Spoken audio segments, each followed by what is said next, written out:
North Smithfield Town Council meeting, November 10th, 2025. Madam Clerk, can you start us with the prayer and pledge, please? Thank you for bringing us together today in a spirit of generosity. May we honor one another by keeping an open mind. May we voice our truth and listen with an open heart. May we discern your will to unite in a fruitful outcome. I pledge allegiance to the flag of the United States of America and to the republic for which it stands, one nation, under God, indivisible, liberty and justice for all.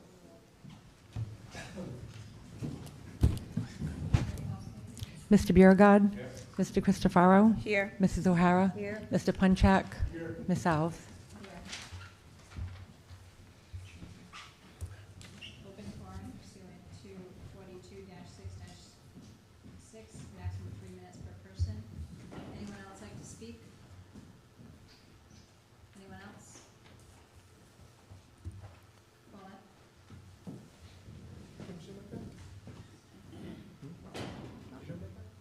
No.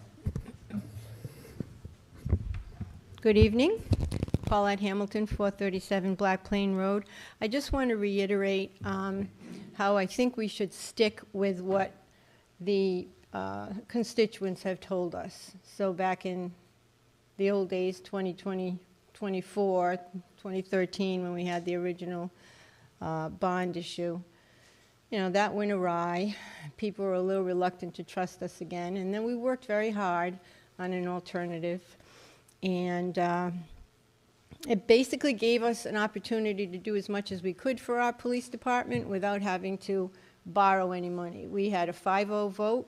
Everything was secure. We knew exactly what we could or could not take out from our, through our financial advisor, who I see is here again this evening.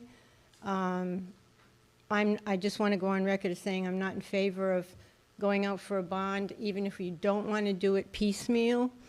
It was an incremental process that we had agreed to. And more importantly, I think it would give the residents some comfort in knowing that we're not exceeding what we can spend.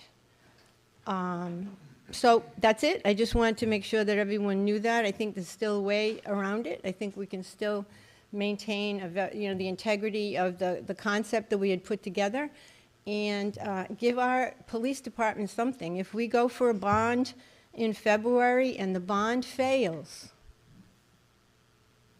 I know you can't answer me, but that's a big question and a big problem, because then there'll be escalating costs even more and the cost of the project will go up. So that's my story. I thank you for your time and wish you very good luck in your decision making. Can I ask you a quick question? Yes, sir. You said that what the constituents spoke, and what, other than the bond failing, what are you referring to? Well, back in 14 when we originally had it done, right? And then it was supposed to be done, and then this building primarily got the lion's share of that funding. And I think a lot of people at that point felt that they voted on something and it wasn't done the way they had anticipated, what they had thought that they were voting on.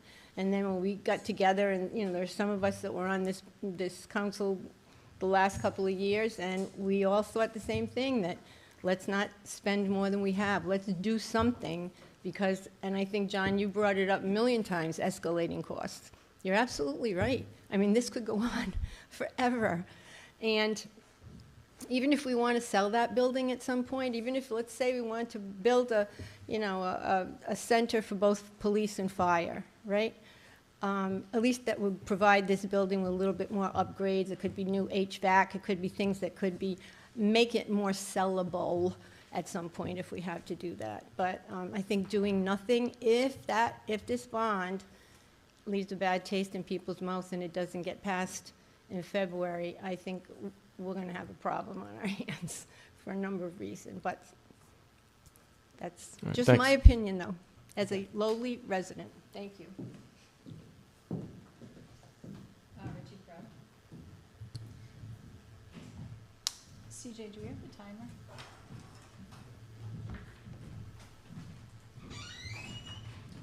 Okay, Paulette didn't have a limit. Why do I have to have one? Anyway, I'm here kind of to second what Paulette said. Excuse me, Mr. Grubb, can you just state your name and address, please? Richard Grubb, Follett Street, in town. Anyway, I'm here to second what Paulette said and also what Scott Savigny mentioned to you at the last meeting, that we need to consider all of the possible expenditures and then develop a plan with costs associated with them, rather than isolated, take this one to deal with it and then this one without reference to the others. I firmly believe a dollar spent on any one issue or project is a dollar that's not available to another issue or project. You need to set priorities. We've not done that in this town. I think it's been fiscally irresponsible. I started for a Facebook group, which I know a lot of you don't like Facebook, so I'm not going to dwell on it, but I started listing issues and problems and challenges facing the town, and I came up with 15 of them, 7 of which have to do with required expenditures. And they could be as small as fixing a sidewalk, and they could be as great as the potential millions of dollars required for the police station, the multi-generational center, and the 146 corridor. And I know 146 is supposed to be a TIF bond, but it's still back to the principle, a dollar.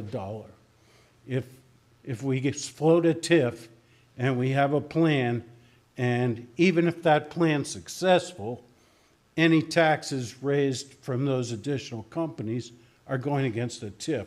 They're not going back to the pot to improve our financial condition until the bond is paid. And that could be 10 years, 20 years, I don't know. Anyway, have a plan, please. 5 seconds. Look at that, right? Thank you. Mike Clifford? Mike Clifford, 489 Black Plain Road. I just wanted to once again request that you consider following through with the vote that happened back in October of last year, when you voted to use up to $4 million from the fund balance. This will be another time, if you don't do that, it'll be another time where a new council steps in and changes the path that the previous council was on. And every time we do that, we get burnt.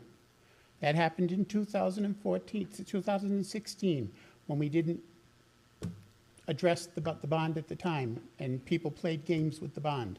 And we wouldn't let the building committee come back and give us a lower number, try to get us to a lower number. And now we're looking at much more money being spent than what we were supposed to spend. So it's a lesson learned. I would hope that it might be best to follow.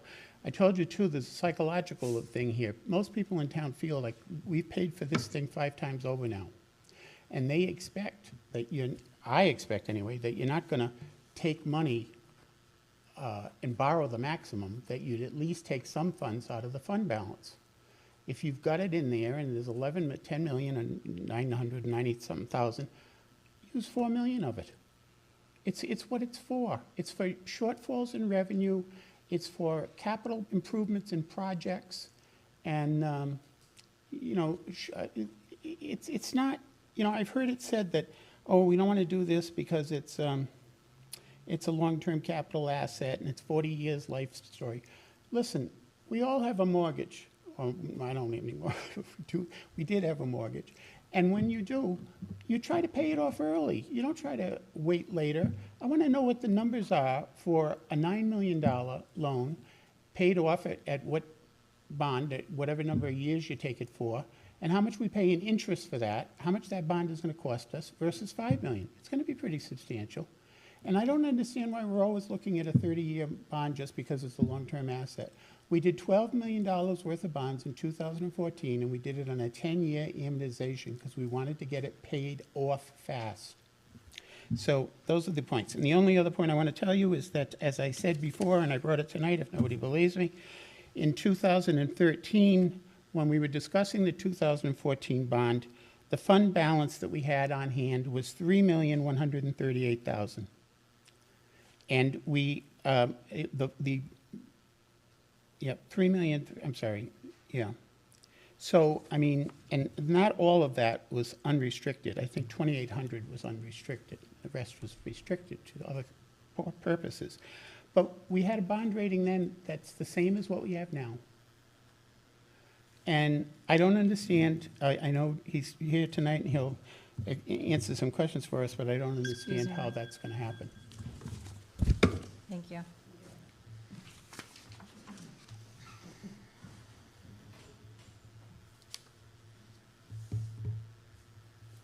All right, next is a discussion by council vote or other action on North Smithfield Public Safety Complex Police Station, a comprehensive budget review.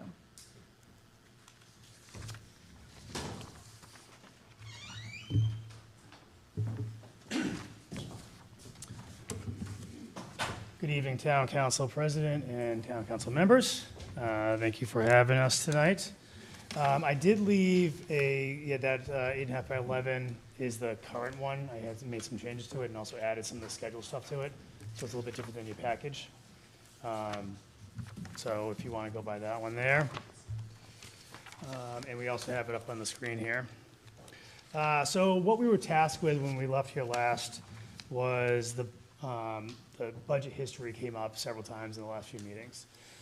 So ECC, not being part of the discussions back then, went back and did a deep dive into all the meetings that we've had and the decisions that have been made by the council.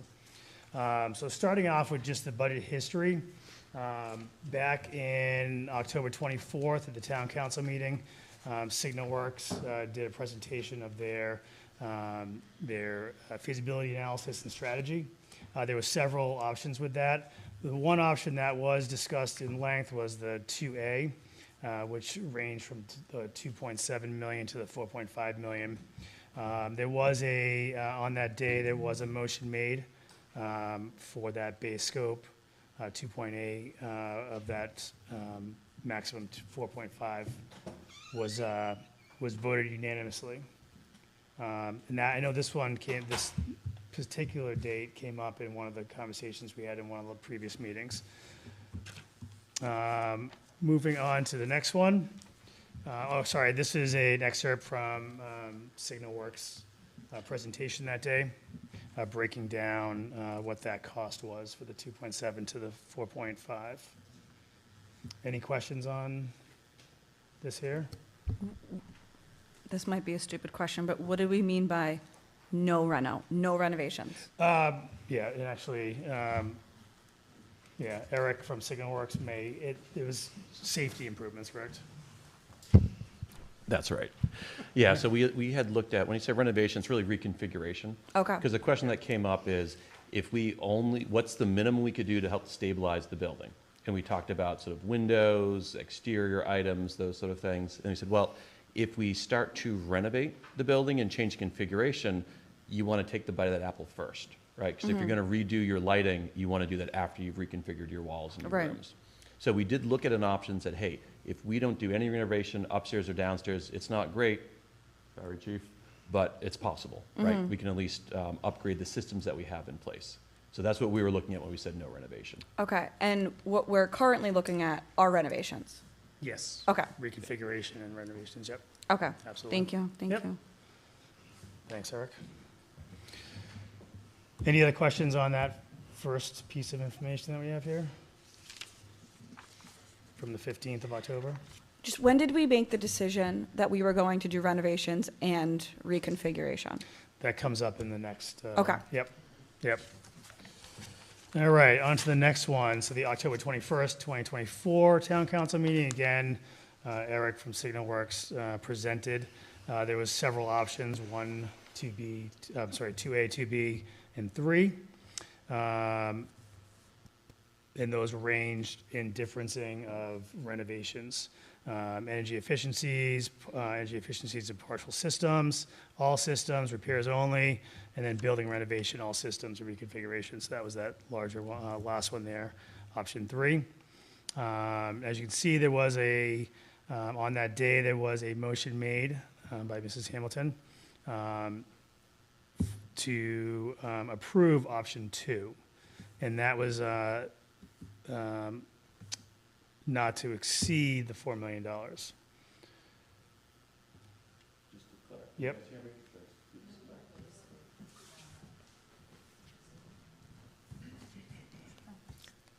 Will be able to hear me for the YouTube video afterwards, I understand. I believe the 4 million of the fund balance, that 4 million wasn't the total project cost. That was the $4 million of unrestricted funding. Unrestricted. So if you go back to the prior slide, it's a little blurry. So this had a 3.9, a $4 million total cost. There's $2 million of use it or lose it funds. I think the technical term is restricted. And then there was $2 million of unrestricted cash flow funds. And then in between this, in these next two packages you were talking about, that's when in the 21st, we had the unrestricted funds not to exceed 4 million of the fund balance as advised by Stephen Massaroni. Because there was a question that had gone, so hey, is $2 million a safe number or not? And then the feedback was you could do up to $4 million of unrestricted. So that's how then you add the $2 million of restricted, so then you get to 6. That's where that came from. So I know there was a question, Okay. how do we get from 4 to 6? Yep. It was at that meeting on the 21st where we had feedback from finance that, nope, you could use up to 4 million plus the unrestricted, so that's when we got to 4 as a cap to 6 as a cap, basically. Great clarification, thank you.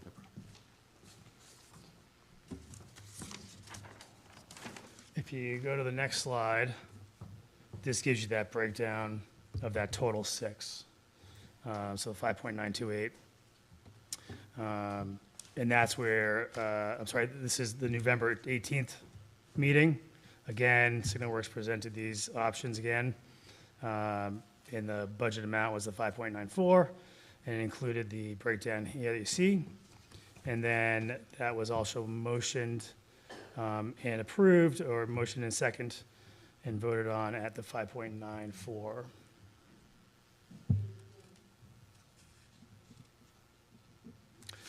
If you go to the next slide, that kind of gives you the full breakdown of what that was.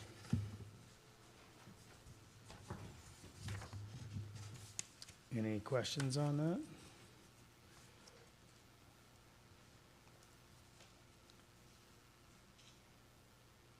Does anyone have questions? So the 5.94, that was then approved based on what was recommended by the financial advisor at the time of the 4, and then the Yes. restricted of the 2. Did that then start to include renovation costs? Like, did they start to consider renovation over just reconfiguration at that point? I feel like an investigator right now. Yes, no, that's a great question. Well, that was really the crux of it, because I Okay. think we left the meeting where we said we can get down to the $4 million number, and no one was super happy about it, right? Because we'd be putting a few $1 million into a building whose configuration is honestly subpar. So that was sort of the impetus for the question to be raised. I think it was outside of the meeting. Then that's when we came back and said, hey, if we had $2 million more, what can we do? And basically the conclusion was you could reconfigure the upper floor and the lower floor minimally as necessary, so that any work you're doing, whether it's sprinkler system, lighting, heating, that's all going into building that's actually more of a 21st century public safety configuration Okay. that we need. So we're throwing good money after good money, I guess you could say. So that was the whole impetus to say, can we get up to that 6 number? Because that was sort of like, once we hit that, we reconfigured. And as you see from the ad alternates, there's a lot of other stuff that the police station honestly really needs. You've seen that through a variety of different studies over the years. But if we hit that $6 million number, you get the reconfiguration you need.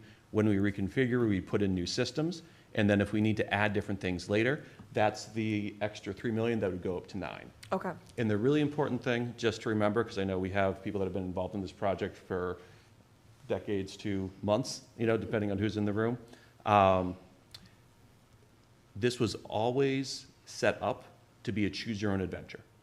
So when I would think I was here, even before we started engaging with this, the whole task was to say, hey, if we have 500,000 or $1 million or 3 or 6 or 9, what can we do?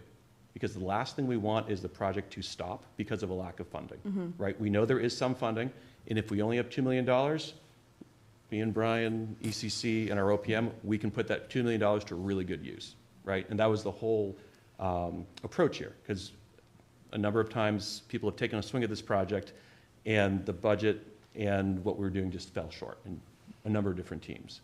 So the point here, and the reason why you see up to 9, is the question was, what would it take to do everything? We wanted to make sure we were answering that question. But then the other question that was also bookending that was, what's the minimum we can do with the money we have at hand? And if that goal line moves, we tried to set up a really adaptable system so this could morph with it. And we're at the point we're ready to say we are taking this particular path and moving that forward. But it's all been set up so it's very adaptable. You can see from these 3 meetings, we had 3 meetings a couple weeks in a row. Have you ever had an architect change budget by $3 million per meeting, every meeting? On purpose? I saw that smile. So that's the thing. We set up a system so we can model it basically at whatever price point the town says this is a reasonable number for us to take on. Eric, can I just have clarification on, so reconfiguration of lower level, that's the cell area, correct? That's correct. Okay, Yeah. I just wanted to confirm that, Yeah. because, okay. And then, in this building, would we have to do an elevator, or could we still get away with ramps? Great question. So there is a ramp to the upper level, and there is a ramp to the lower level. So from sort of an ADA perspective, you do have ramp access to both. It's not great, right? If you bring someone at the lower level, they need to go around, so you need to maintain a path there, you need to keep that clean. So again, never take legal advice from your architect. We meet the building code, what it says. As you know, ADA is legislation, and the way people enforce legislation is by lawsuits, unfortunately. So get whatever advice you need on that. But for the building code, you have ramps to the upper level, you have ramps to the lower level. With our current codes, that checks that box. Okay, thank you. As a minimum. Thank you. Great. Thank you, Eric. I don't know if we introduced everyone who's here. Oh, yeah, we actually probably should have started that way with a lot of new Small people in the change group. that you had in the slides. 'Cause, do you know, the slides are different? Yes, Okay. yep. I just want to make sure that, hi, everyone. I just want to make sure that the printouts that you have, we added a schedule slide, I believe, so they were not the same as distributed before. So I Yep. wanted to make sure you're looking at the right thing. Yep. Yeah, I did mention that. Yeah. All right. Any other questions on this town meeting and decision? This is Christopher, to your point, you can see that REN 2 and 3, it was the 2 pieces of that was the renovation. Yep. Question? Yeah, absolutely. I'm just a little confused, and I don't know if it was the last meeting or the meeting before that. We were talking about going out the bond and getting all the money. Not so much talking about the bond, but we're talking about what the price is and how we're gonna finance it. And one thing that the president said was, she said, we have to show people what they would get for $4 million, and everybody said, well, wait a minute, there is no $4 million plan. And if you remember that, that's what we discussed, and you said there was, and even you spoke up, and you said there is no plan to do anything for $4 million. That's not even, we'd have to go out, rebid and get new specs and everything like that. But now all of a sudden, he's coming up here and he's saying, no, there's a plan for less. So which is it? Is there a plan for less? But now I'm hearing he's saying, yeah, it doesn't have to be what it is. He's saying that there's a plan to do it for less. But at the same time, 2 weeks ago, you guys were saying, no, there's no plan to do it for less. This is what we put out the bid, and this is what the specs were. Yeah, and I'll let Eric jump into that, but I think where it's gonna go is, that's how it was set up. I agree. I'm Yeah. not saying I disagree, but Yeah. I think there has to be clarification on that. Okay. Yeah, it was definitely set up that way. What we went out for bid on Right. does not have that, so, I mean, you can jump in. October 2024, everything I said was true at that time. That we had a $4 million option, a $6 million option, and then the vote was to go forward with doing design specs and bid for the $6 million option.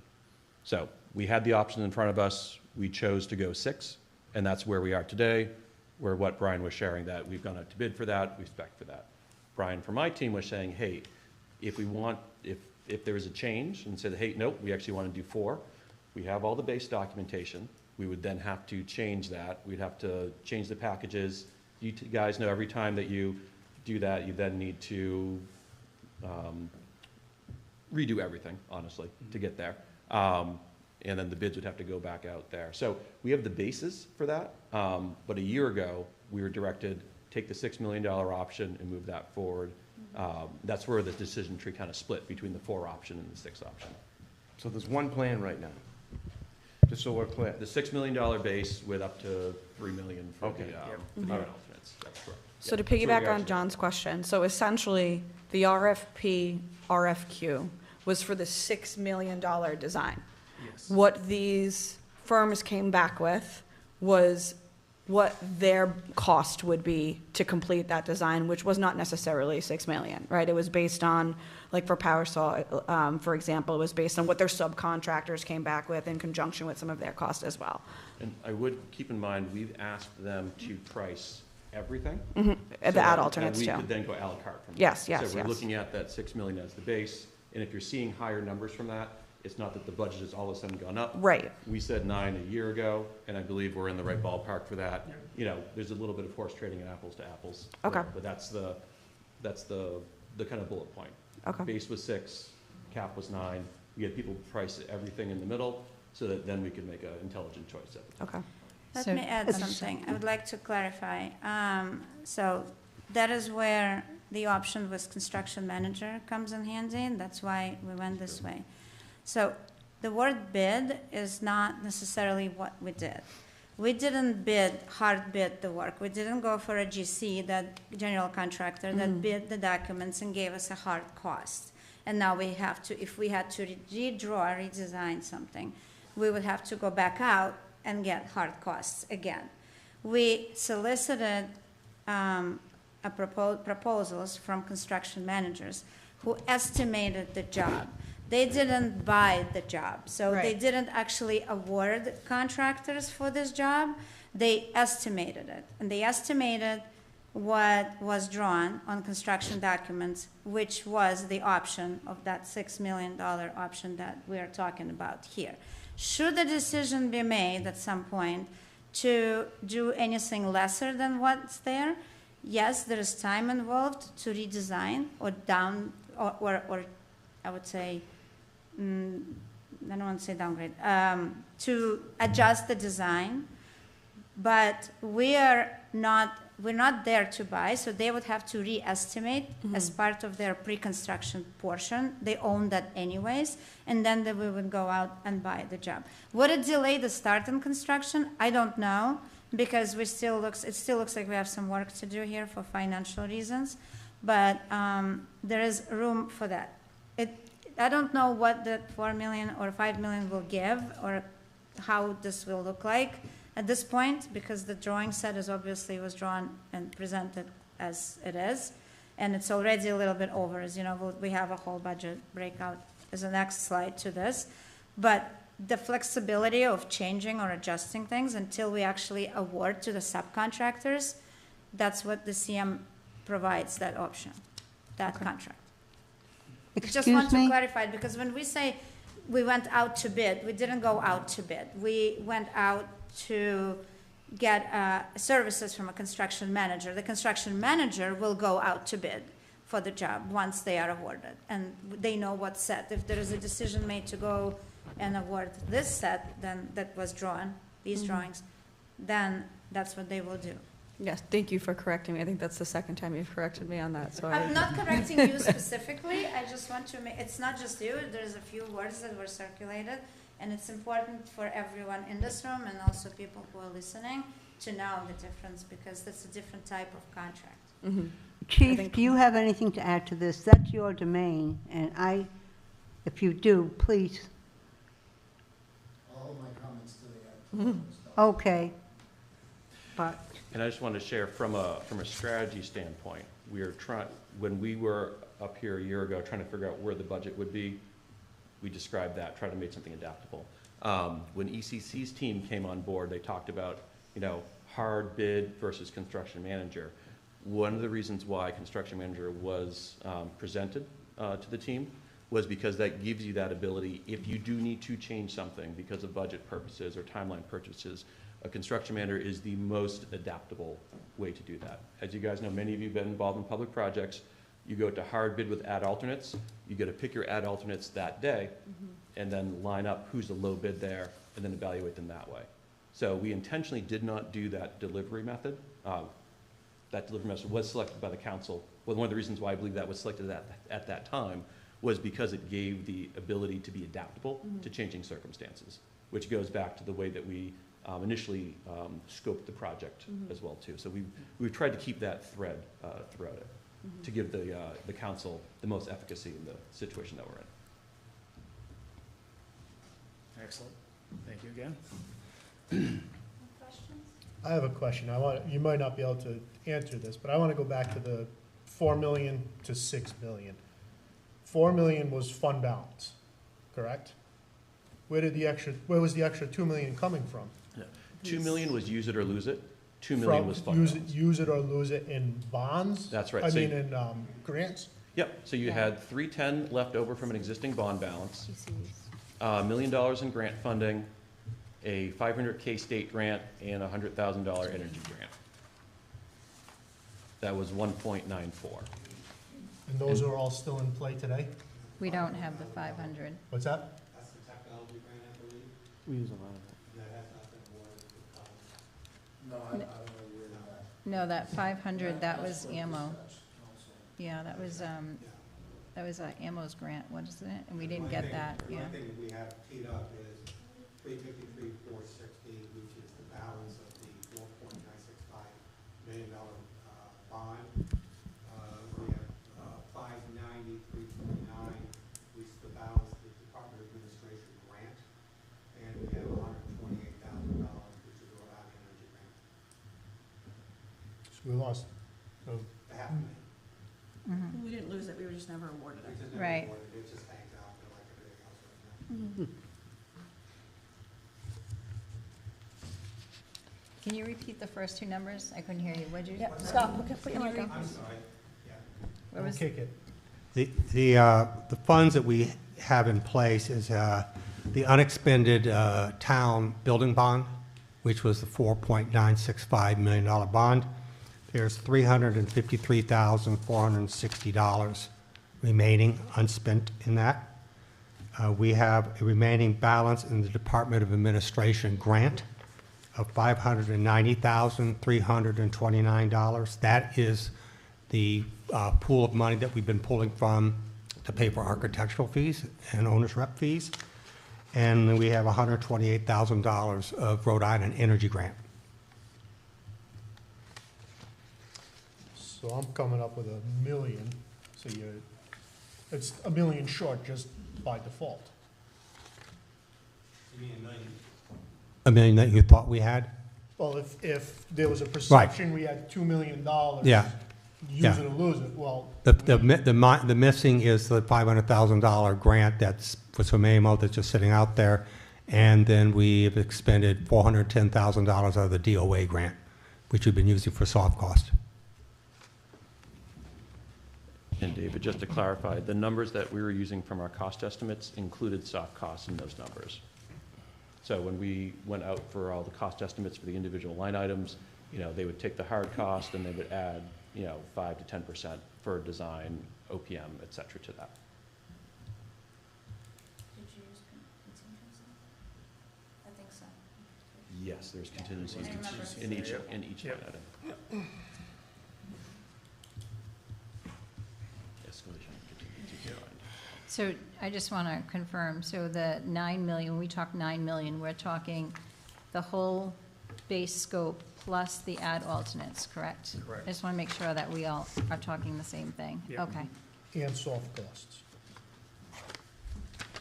From the November 2014, 9 million, that included the soft costs, that's correct. Anything we're getting from CMs now soft costs and hard costs are separated, so you would have to add those together for total And project we do development have, we cost. do have a breakdown of what current budgets are right now, which we could probably jump to that.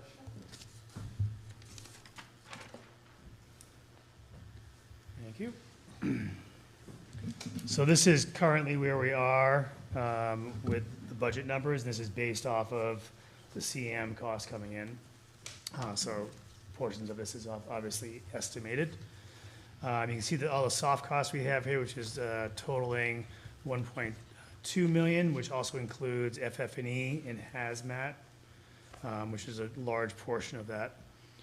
Also has third-party inspection, which is part of our it's an add alternate to our contract, if needed. You can see the design fee breakout by Signal Works, base bid, and then there are 2 add alternates. Construction cost by Parasol, that's their estimate. Again, estimated cost, 6.2 for base bid. I will reiterate that 6.2 million is their base bid number, but also had some of the exterior improvements in there, which was part of the add alternates. So part of that does have, you could say, add alternates to it. And that also, Parasol's estimate also included 5% construction contingency. The add alternates estimated cost from Parasol was 1.5 million, giving you a total of, with everything, the bottom line there with soft costs and everything is, just under the $9 million. Can I add something? I can add, so, what this does not include is owner's contingency. And that is, typically, we recommend anywhere from 5 to 10%. So there is a contingency of 5% included in Parasol's estimate right now, and that is 5% on cost of work. And it is a standard, it's called a CM contingency. We typically, and it's a typical industry standard, is to add another 5 to 10% for unforeseen conditions or anything that may come up. In addition to that as a bottom line, and that would be on top of the GMP, which in this case would be Parasol's total GMP value, depending whether it's 6.2 or 6.2 plus 1.5. 7.4, yeah.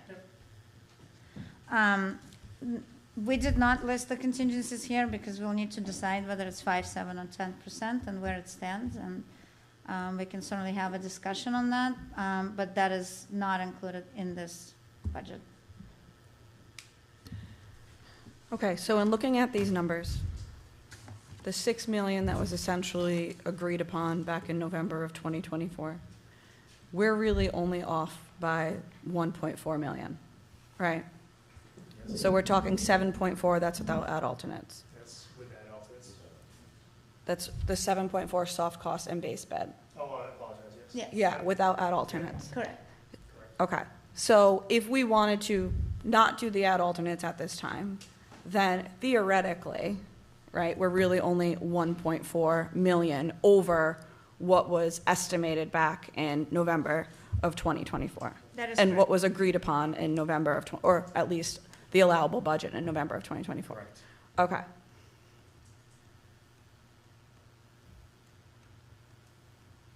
I just wanted to get that on the record. Okay, yep. Any other questions or comments on this piece? No. Anyone else? I find this hugely helpful, so thank you Good. all for taking the time to do this. Absolutely, yeah. Yeah, no, this is, I think it's helpful around the board. All right, so that was our analysis of the budget. I don't know if there's any final comments or anything from anyone? With just one question. Yeah. One of the things being mentioned is just kind of going along and doing things as we go. I would imagine that would cost a lot more money. In the end of the day, it'll cost a lot more money because then you have to remobilize every time you go and do something extra. So the bottom line is probably, would be a lot higher if we went and just did things as we got a couple of million, let's do this. We got $1 million, let's do this.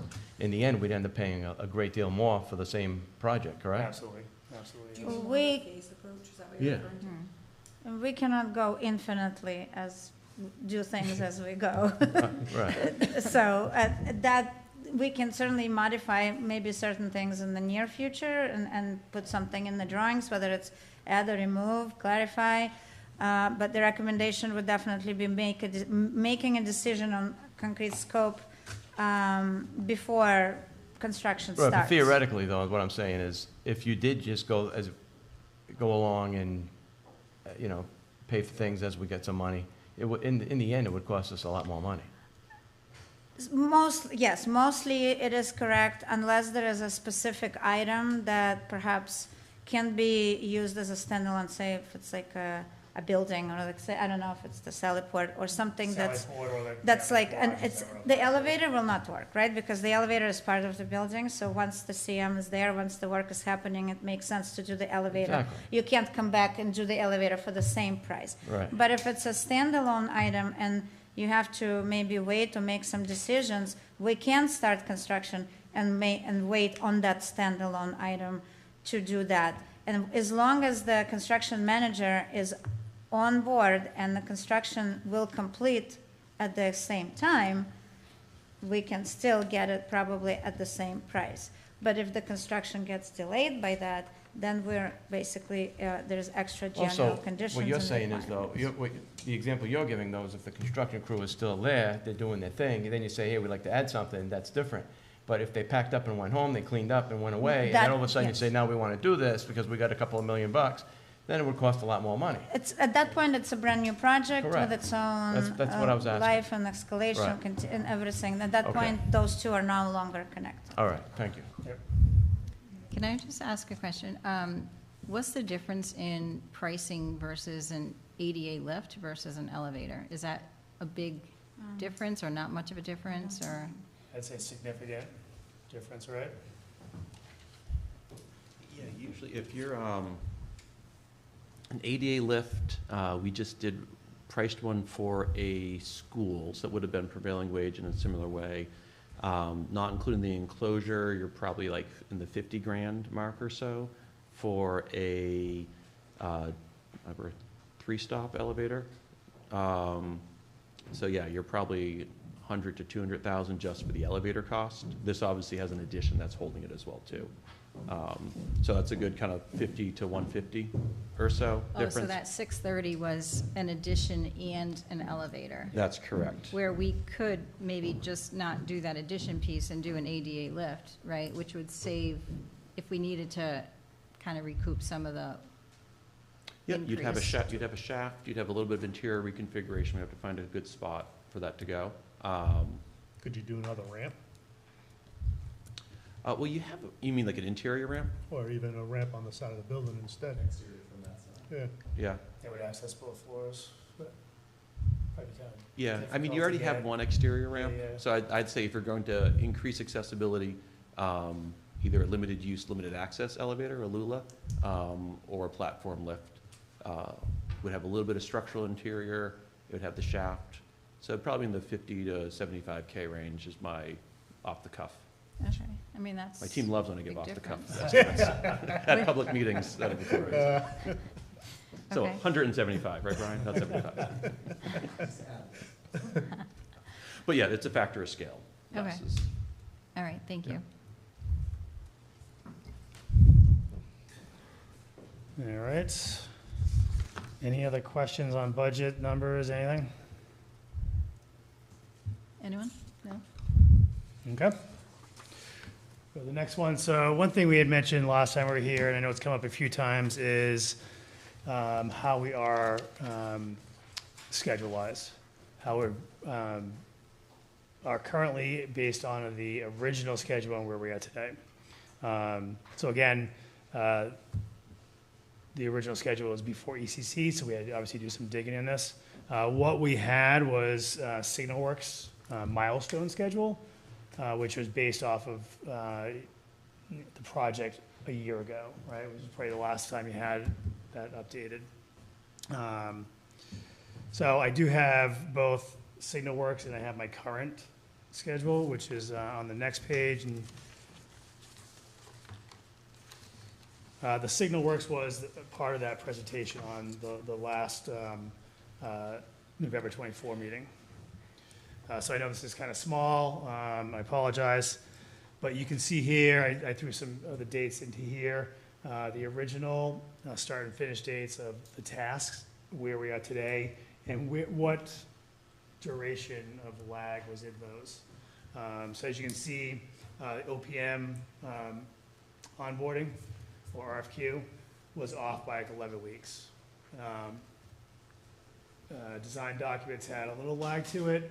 Bidding, because we went, and I want to say this was not this was a lag that we added because we went for the CM at risk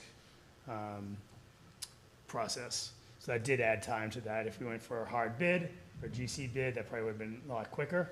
But going with the CM at risk definitely added some time to that. As you can see, it was almost 18 weeks off from where it was originally. I'd say 12 weeks of that was probably because of that CM process.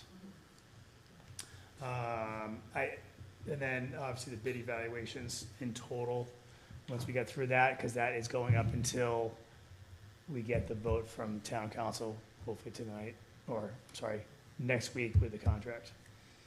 And then you can see just where we throw off with construction, because we did push that to end of Q1 of 26, and that was a decision that town council had made early on when we were going into that evaluation process with the CMs, just due to getting the additional, one of the CMs asking for that time, and also once we had evaluated where we were with the schedule. So any questions on this information?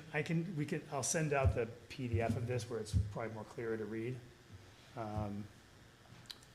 This was added from what was sent out last week for this preparation. Any questions on the schedule? Okay. Did you want to add anything? Yes, I'm not sure if this is the right time though. I wanted to ask about the award of the CM contract cost for pre-construction. I don't know if that is on the agenda. I believe it still is. If we can discuss that today, or if not. Yeah, at the last meeting, we talked about having that contract in front of us before we can award to Parasol. Parasol has, I believe they may have just sent it over, pre-filled, with their GCs attached to it. ECC needs a few days to review that and get it back to town council so we can get it on the docket for next week for approval to award the full contract. What Inga's probably about to say, if you want to go into it, was we're hoping, or we want to see, is it possible to award just the pre-construction piece of this? It's $17,800 to get Parasol to start doing their pre-construction work. Every week we lose is a week that it pushes us off. And we want to be able to get them onboarded and get them start that process to start doing some value engineering, planning, scheduling, all that stuff. So we're just hoping we can capture a week from that. I don't know if it's something we can do, if we can approve just that piece of it. It is only $17,000, $17,800 at risk. So it's not even that. It's basically allowing for us, or for the town, to give them a notice to proceed. It has to come from the town, not from us, allowing them to proceed and to attend. I believe it will be probably just the 2 meetings to kick off our process. We meet weekly, and it would be good if they could join our meeting to start looking into the project. And it's part of the pre-construction, and really the risk is the 2 weeks, a week and a half or 2 weeks or 2 meetings that they will attend. And they're willing to do that.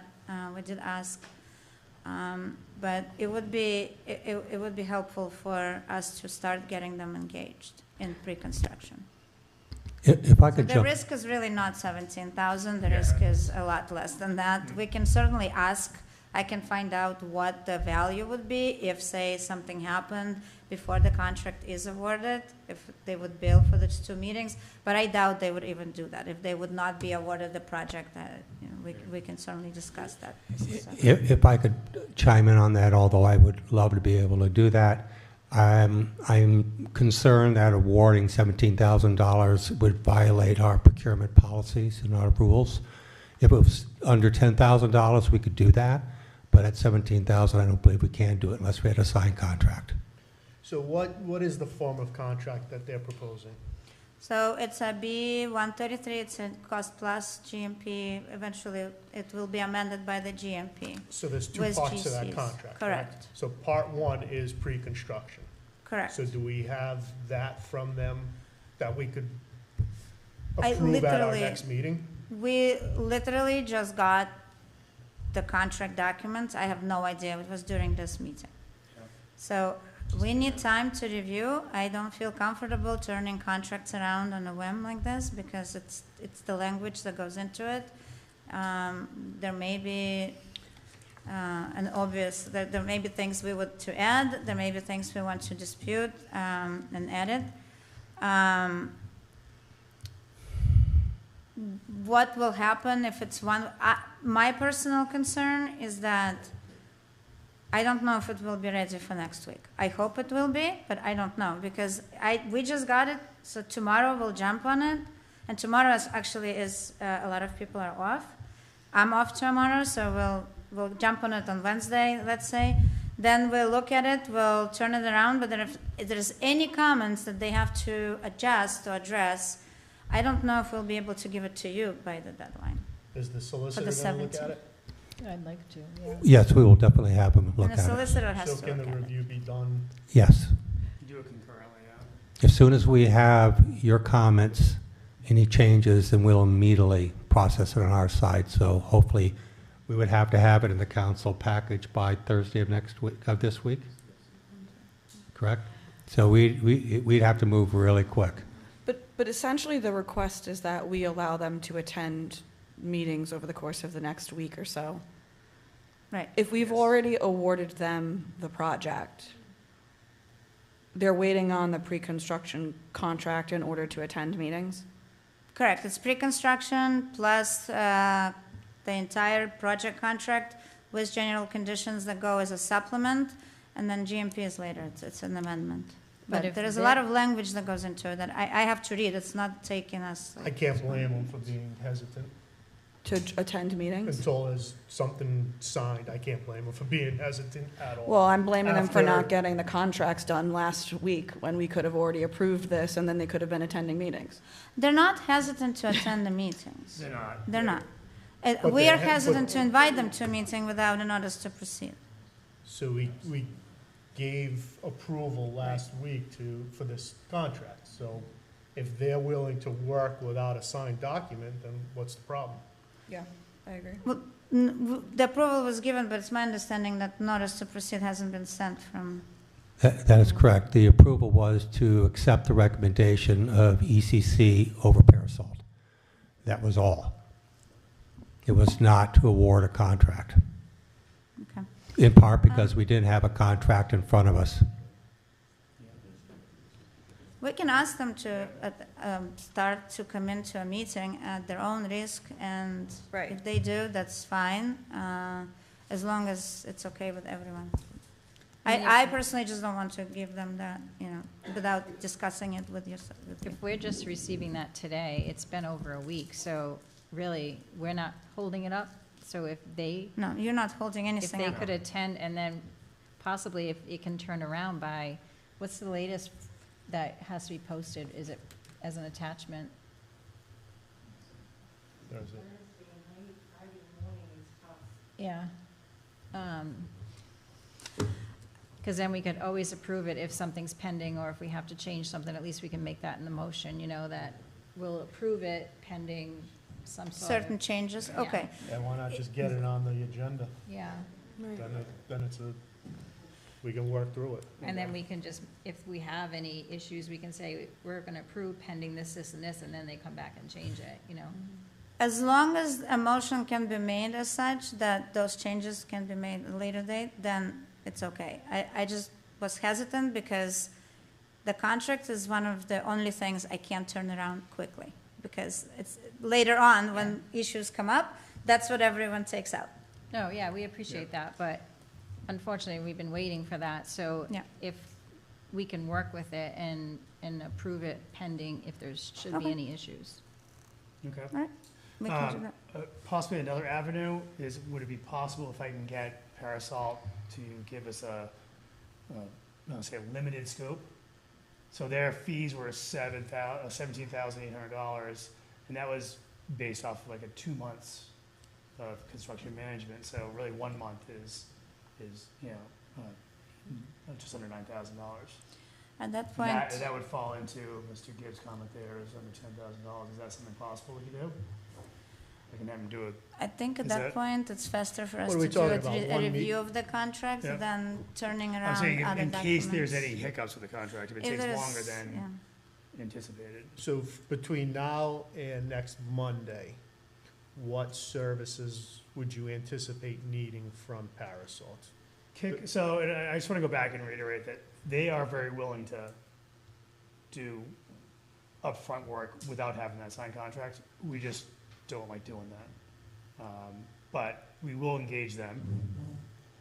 It would be kickoff meeting, start talking VE and schedule, or value engineering and schedule. My concern was more in the event that next Monday the contract will not get onto the agenda next Monday, because if it would need to be completely finalized and sent in a final form by Thursday, I just don't think it's feasible. With comments and amendments post after Monday, that is feasible. So, how's this motion go?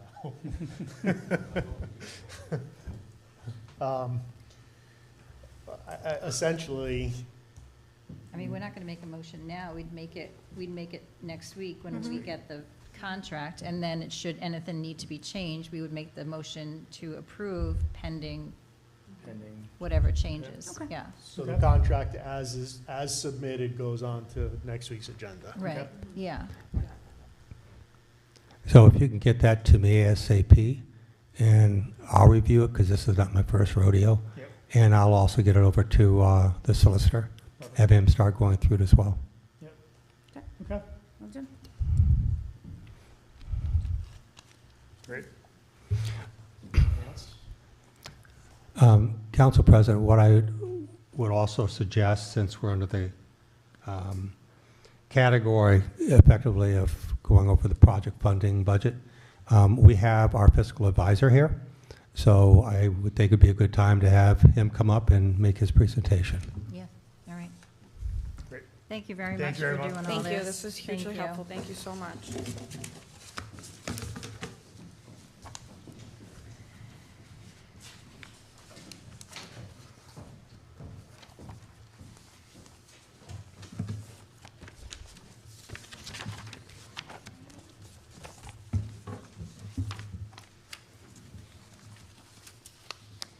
Do you have my PowerPoint?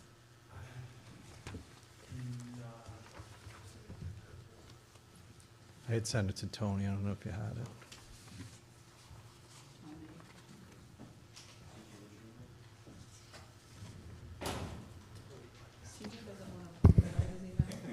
it. I know there's hard copies, I was just...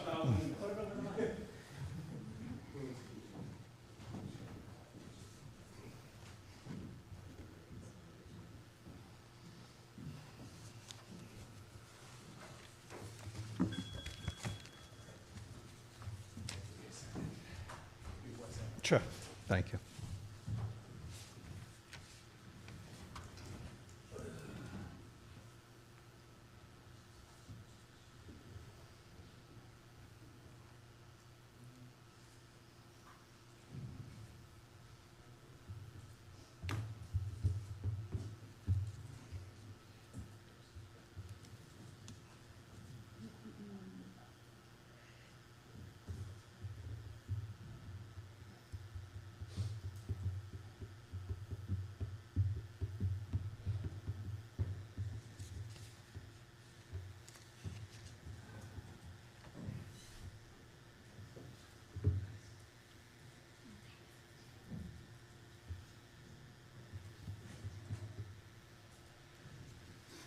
Great, thank you. Good evening, everyone. My name is Steve Mastroeni from PFM Financial Advisors. I'm the town's municipal advisor. I was here, I think, 2 years ago doing pretty much the same presentation I'm going to give this evening. I did want to just say one thing for the record. I noticed on one of the slides where it says I made a recommendation to use $4 million of fund balance. That's not correct. I never made a recommendation.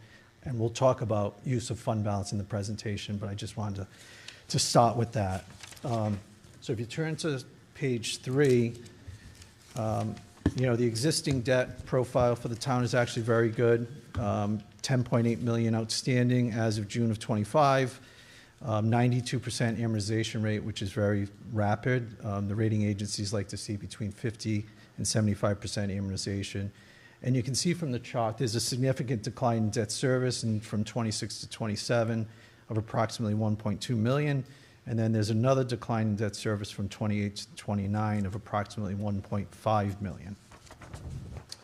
So if you turn to the next slide, page 5, I just ran a sample debt service to give you an idea of what an $8 million 20-year bond looks like.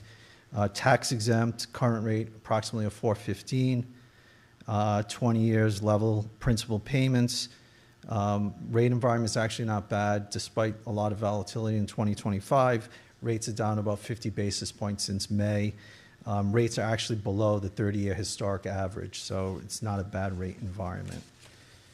If you turn to slide 7, what we did is we layered on the town's existing debt and then put in this new proposed bond issue, and you can see we did net out school aid on your Rybeck school bonds, but your debt service in 2026 approximately 3.5 million in principal, 431,000 in interest, and you back out the 897 for a net number of 3 million. The next year it goes down to 1,924,000, 1,898,000, and then 369. Even including this debt, you still have a fall off in 27 of 400,000. And then in 29, there's another fall off of approximately 1.5 million. So there is debt capacity for future issues, for future priorities for the town. If you turn to page 9, I'm going to spend some time on this because I think this is really getting to the fund balance question. So this is a Moody's financial ratio analysis. It's basically a pair comparison. The rating agencies, Moody's specifically, they have a scorecard methodology. So what they do is put all the data into their scorecard, and it basically puts out a rating, your rating. This scorecard's been in place for since November of 2022. Prior to 2022, they looked at just general fund. Now they look at all governmental funds. A couple other things I want to note. First, the rating's made up of 4 factors. The economy is 30%. That includes tax base and income levels. Finances make up 30%. That's cash and reserves. Institutional framework, which is governance, is 10%. And then leverage is 30%, which makes up is debt, pension, and OPEB. I'm not going to go through everything on this page. One thing I do want to note, so we download this right from Moody's website, and the revenue number that was downloaded, 92 million is incorrect. It's actually 60.9. I just want to note that. But what we did is we compared the town to other AA2 credits in Rhode Island, New England, and nationally. And I really just want to focus on available fund balance ratio. Your available fund balance ratio as of 24 was 30%. It compares favorably to Rhode Island peers of 21%. It's right in line with the New England ratio of 32.4%, and it's below the national average, and I'll talk about that in a second. The other one I want to look at is liquidity ratio. Liquidity ratio is 47.4%, compares favorably to other AA2s in Rhode Island of 36.7%, and you're right in line with the New England median of 46.8%. You'll notice the reserve levels for the nation are much higher. The reason being is that New England, heavy property tax driven, easy to raise revenue by raising taxes, whereas other parts of the country, they rely on other revenues such as sales tax, not as predictable. So those communities usually carry higher fund balance ratios. Debt, you'll notice on this page, your debt burden is very low, 17.9 million, all governmental funds again. Compared to Rhode Island and the New England meetings and the national meetings, it's much lower. So getting back to the scorecard. So we have a scorecard. The rating agencies like municipal advisors to have the scorecards. They welcome this. So we put the data in our scorecard. So over the past 3-4 years, various folks from the town would call and ask, what's the capacity to take fund balance? I've had several conversations with Tony over the past couple of years about fund balance, as well as Ms. Hamilton about fund balance. I never recommended taking $4 million of fund balance. I would never recommend that, to be very honest with you, for a capital project like this. However, when asked the question, what would move the needle on our rating, we run sensitivity. When we ran it back in 2022, sensitivity was between 1.5 and 2 million you could get away with. When we ran it in 23, it was approximately 3 million. And when we ran it off the 24, it was between 3.4 and maybe 4 million, 4 being the high end. These are no guarantees. You know, we have the scorecard. It's not me who rates your bonds, it's Moody's. They have a committee process. So I just wanted to be clear that if you do use reserves for this project, there could be implications depending on what level you decide to use. The only other thing I'll just say is, you know, given it's a long-term capital project, and, you know, I know Michael had made a comment about useful life. You know, the asset does have a long useful life. You know, your debt in the past has ranged anywhere from 10 years to 25 years. The old school bonds that we did, I believe, were 25 years. It depends on, you know, what you can afford, the interest rate environment, number of factors. You could go as low as 10, 15 years with the bond, 20, and even 30 years. That's what I have to say right now, and I know I'll get some questions. Happy to answer questions. Next question. You said that you wouldn't recommend, and I agree, taking $4 million out of fund balance, but what is your reasoning for that? Yeah, so if you look at that slide, you know, your reserves they're healthy, right? However, you're not an outlier. It's not like you're saying I got 50% in the bank. I mean, you're consistent with the New England average for municipalities between 10 and 50,000 population. So if you had excessive reserves, I would certainly say, you know, you can take some reserves. The other thing is your debt profile is so good. You know, leverage is not a bad thing. Over leverage is a bad thing, but leverage is not, you know, a bad thing. If you just turn to the last slide and even touch on the last slide, I mean, the administration and the council have done a great job over the past 10 years. Michael mentioned, I was here in 2013 when the fund balance was 2.7 million. It was, and your debt was high. We had just issued those school bonds. You know, you were a weak AA2. You know, fast forward 15 years, now you're what I would say is a strong AA2, close to a AA1 credit. But your trends have been really good. 2018 through 24, your available fund balance has increased, and conversely, debt from 2018 has declined. So you have more debt capacity because your debt has declined and your reserve levels have gone up. I did footnote 2024, your reserves 9.9 million unassigned. That's good, 22%. Rating agencies, Moody's doesn't look at that anymore, but a lot of my clients still use that as a barometer. And you know, GFOA has some recommendations on fund balance levels. You know, a lot of clients will do, you know, 3 months of expenditures in different metrics, but 22% unassigned fund balance as a percent of operating revenue is pretty consistent with, you know, what we see, to be very honest. I mean, the other thing you got to also, another point is, you know, especially in the past 2 years, the interest rate environment, you know, all of my clients, when we go to the rating agencies and they say, what's the positive variance this year? Investment income. You know, general fund, you got 9 million in the bank earning 4% interest. That's a lost opportunity. If you take that out and now you borrow less, you're paying 4%, but your money's in the bank earning 4%. Now, granted, we're not going to be at 4% much longer as the Fed starts to, you know, ratchet down short-term rates, but, you know, that's another reason why. And I guess the last thing I'll say, Counselor, is just that, you know, you want to have healthy reserves for peaks and valleys, emergencies, real emergencies. So it's wise and prudent to have healthy reserves.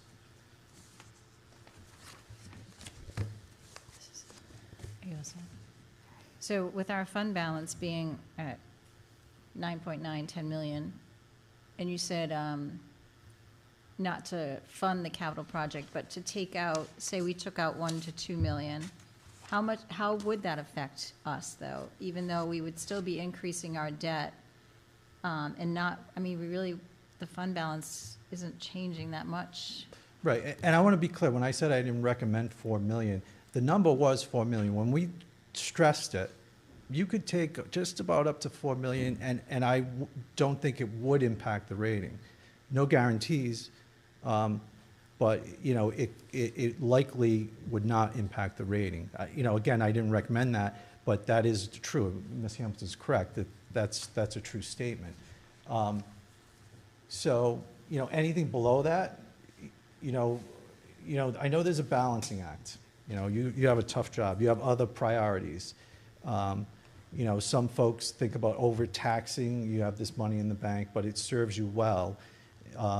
I would say anything under 4 million is, I guess, more advisable from my perspective.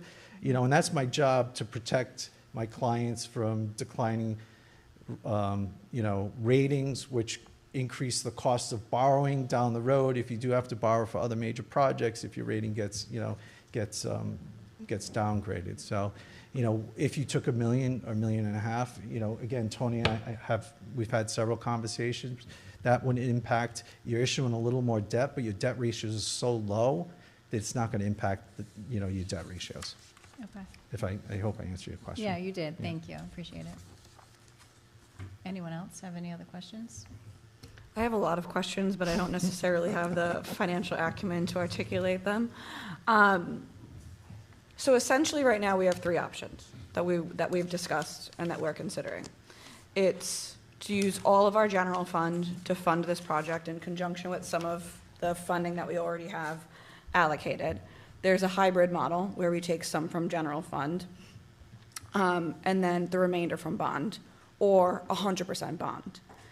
In your professional opinion, what is your recommendation on how we should proceed with our funding options, and which one you think makes the most sense based on our scorecard, based on our current debt, based on future projects? What option of those 3 do you think would put us in the best position moving forward? You know, I would say that given your debt profile, that you have a lot of capacity to issue debt. And I would lean towards issuing more debt than less debt. So whether that means taking $1 million or $1.5 million, whatever the number may be from fund balance, I think is and the other factor is rates aren't excessively high. So again, tax exempt rate of 4%, 4.15 is near historic lows, near historic averages. So I would lean towards more debt and less fund balance. So with that being said then, right, if we're considering a hybrid where we're taking 1 to 1.5 out of the general fund and the rest we're hoping would be bonded, or taking out 100% bond to fund, how impactful are those? Is that $1 million in relation to the debt? It's a good question. It's not. $1 million, $1.5 million is not impactful with your reserve levels. Right, okay. And given the fact, again, that I did mention that we did stress it to 4 million. And it's not impactful either way. I would say 4 million is more impactful. No, I mean the 1 to 1.5. Oh, yeah. It's not impactful either way, whether we increase the bond and lower our fund balance, or just do, so Correct. it really wouldn't hurt us either way No. if we were to go into the fund balance at some, as, you know, up to maybe 1.5 if we decided to do that. Right. Well, And from a credit perspective, the rating agencies, I think you all know this, you know, if it's a one-time capital expense or a one-timer, they're okay. If it's going to create structural problems, they frown upon that. So the use for a capital project is acceptable. Well, I'm thinking more so that if we were to go 100% bond instead of taking out 1.5 in the general, and if we were to do 100% bond with very little impact to essentially our debt and year over year, what our payoff would be. Like, so we're saying that our principal and our interest, if we were to take out an $8 million bond, if we were to bond this whole thing 100% at $8 million, it's $400,000 principal, $332 interest, and then obviously interest, you know, declines year over year. if we were to take out 7.5, how much of a difference would there be in principal and interest? Minimal? Yeah, I think the easiest way to do this, let's think about it. So let's just say you took 2.5 million, 2 million, it's 25%. See the total interest of 3 million, 3.4 million, reduce that by 25%. Okay. We can do it on our phone, and it's probably under $1 million is my guess. Okay. Maybe 800,000. So, you know, over time, you'll Over pay 20 years. 800,000 less in interest, but you're going to put 2 million of your fund balance there. And again, I would argue that, you know, that 2 million that you put towards the bond, you lose in investment income over 20 years, you know, even if it's 2% interest rate, so. Okay. What are we making for, what kind of rates are we getting for that, our money? I'll defer to Tony. I got to think it's still close to 4. The last bond, or the last CD that I had invested in was just under 4. They're starting to decline a lot more rapidly as well. I try to go as aggressive as possible between banks and whatever they're offering, but it's like just under 4.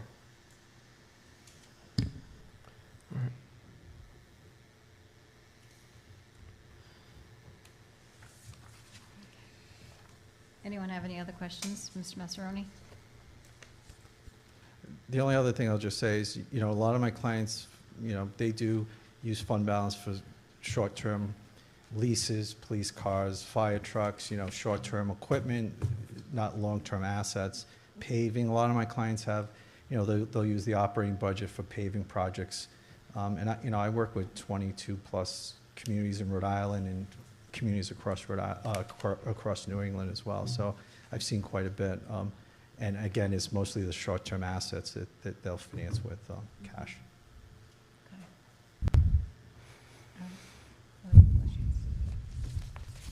No more questions, but I think that that's a valid point. I think we discuss week over week, we hear month over month that our constituents want to see better roads, they want like updated sidewalks. So we have so many projects in town that our general fund could theoretically fund if we have the option of, and I know that this is controversial and I know that people are going to be upset with me for saying this, but if we have the option to go for a bond with very minimal impact based on the numbers that have been provided, why not save that general fund to be able to enhance our town? Because we're hearing and we know that there are other projects and other needs in town that, to Mr. Massaroni's point, could very well cover.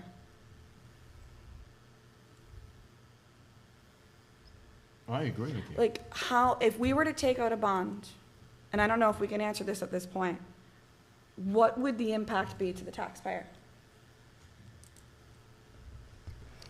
Well, I think, I mean, I don't want to shoot from the hip on this one, but I think what the fiscal advisor just pointed out, that we have a fairly significant drop in debt payment.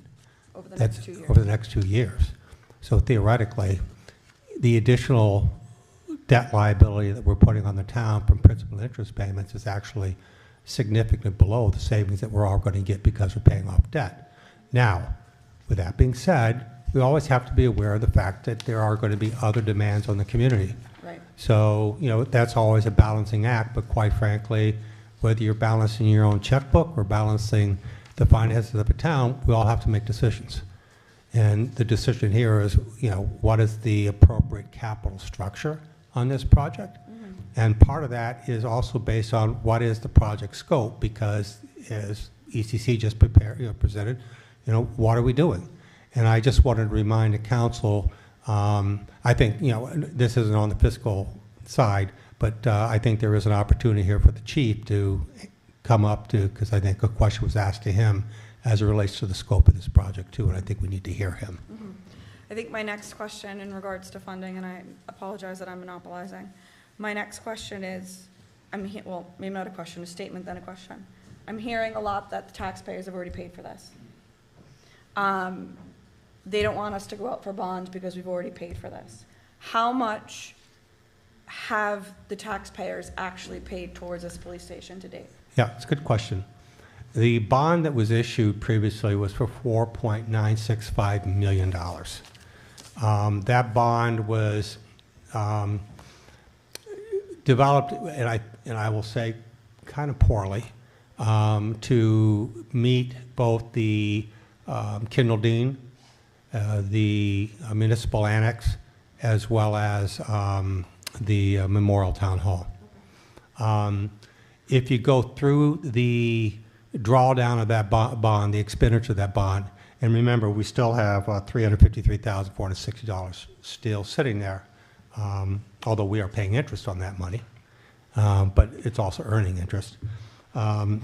We have spent $185,116 for soft cost, architectural engineering fees, and we have spent $757,275 for actual capital improvements to the public safety complex.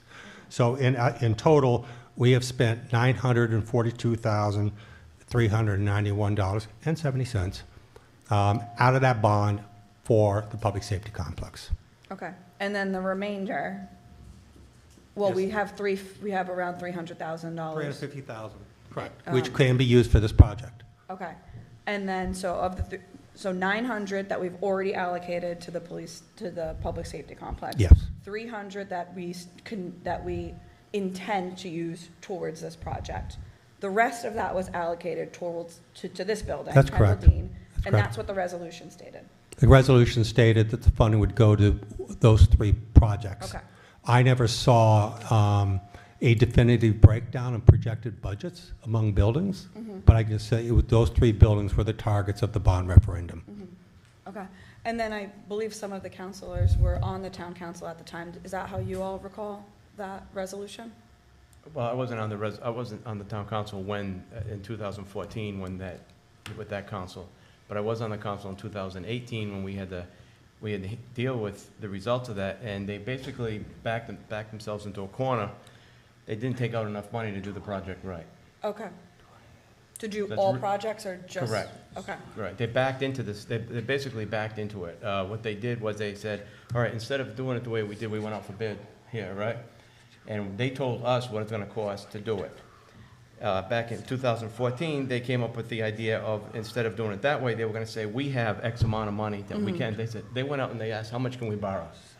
They borrowed that money, and they said, now, what can we do with that money? Instead of the other way around, saying, how much is it gonna cost to do this right? Borrow X amount of money to do it right. They did it the reverse way. Okay. And of the $185,116 we spent for architectural fees out of the bond, about $140,000 of that were spent for the new construction project, not the rehab of this building. Now, we have spent out of the DOA grant a total of $409,000 to date for ECC and Civil Works. I appreciate that background. Thank you. But just get back to your point, though. Okay. Sir, tell me if I'm wrong, but if we're making just under 4% and we can borrow money at 4.1, then why would you ever use your own money and not use borrowed money? You never use your own money if you don't have to. You should use, if we can, that's borrowing money at like less than 2%. Right, yeah, and in fairness, to be total transparent, the yield curve is going to start going like this. So for example, when you invest the general fund, short-term money, 1 year under, liquid, we had 15 years where it was 25 basis points. So you borrow at 4%, you reinvest it, 25 basis points, 375 basis points of negative carry on the money. The past 2.5 years, we've been like this. So a lot of communities, like I said, have benefited from general funds earning 4+% and being able to borrow. That's a positive arbitrage play. You're absolutely right. So that's not going to be here forever. But if you look at short-term rates over history, 1.5% maybe for an average. So yeah, that dynamic will change. It's there today. It's been there for 2 years. Good question, but it's going to go away at some point. Okay, and we have to do bonds, we can't like put it in an S&P 500 index fund or something like that? No. No. No. You don't want me doing that. Okay. Yeah, I don't think that's good for the town. Been pretty good the last 15 years. It has, but when something goes bad, Tony's name's on the Thank you. Thanks. Thank you. Thank you. And just to confirm, so say we did, say we're going to go out to bond, right? And I'm just pulling numbers. Say we did 9 million, and we get grants, we still have this money here, and we don't have to pull out the whole thing, right? We can just, we don't ever have to pull the whole thing. The bond? Yeah. Correct. And we would only There's different pay- methods on how you can draw down from the bond, and that it gets established in the beginning of, you know, when you're setting all that up. Right.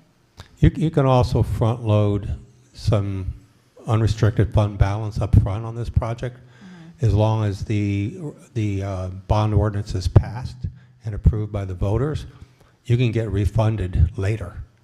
So you can actually use fund balance for beginning of the project, depending on what's happening with the interest rates, which may be a smart move, and then just refund it out of the bond later. That's an option as well. So you can just play that, whichever makes the sense for the town.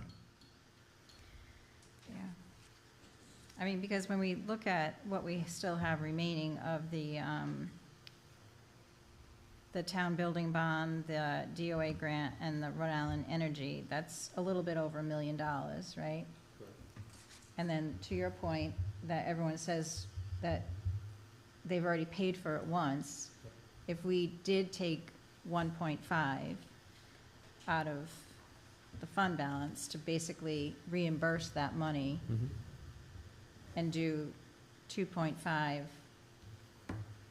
between the bonds and the fund balance, then that's repaying, right, what we've used, in a sense, between all the different avenues we've gone with this project, and then finally get it to fruition. What the, and just for the sake of conversation, I mean, what a $1.5 million cash contribution would do, it would, again, cover all the costs that the taxpayers have already been taxed on through the bond through the bond proceeds that were used, but it would also throw in an additional $500,000 to respond to ECC's comment about a contingency, because the numbers they're providing us doesn't have a contingency. So I could provide you $500,000 of contingency that you may or may not need. So that would still bring it down to a bond of slightly less than $7 million. And in a sense, it kind of replaces that grant that we kept saying that we were getting, and then we didn't get for that 500,000. So it kind of recoups that piece of it too. I mean, not to say we still can't look for bonds, or I mean, grant funding, you know, of some sort for. Absolutely. I would think that any, once the project's under construction, it's under construction. But I think that the opportunities are to deal with a lot of the equipment, the fixtures, communications equipment, that kind of stuff would be definitely targets. Again, we don't know what's going to happen. We just don't know, but that would be the targets. And then we could also revisit the fact of not doing an elevator and maybe doing a different alternative that would bring us down by another 500,000. And I think, you know, and we could always look at that and working with ECC, maybe vet that issue out a little bit more with the ADA office in Rhode Island and get feedback on them as to, are they going to do a hard line on that or not? That would be worth it. Yeah. It's a fairly expensive elevator. I mean, it's a two-stop elevator. Just one question on ADA lift versus elevator, like how far in, or how, I guess, how soon do we have to make that decision before we have to start changing? The elevator's an addition, so that's Day one.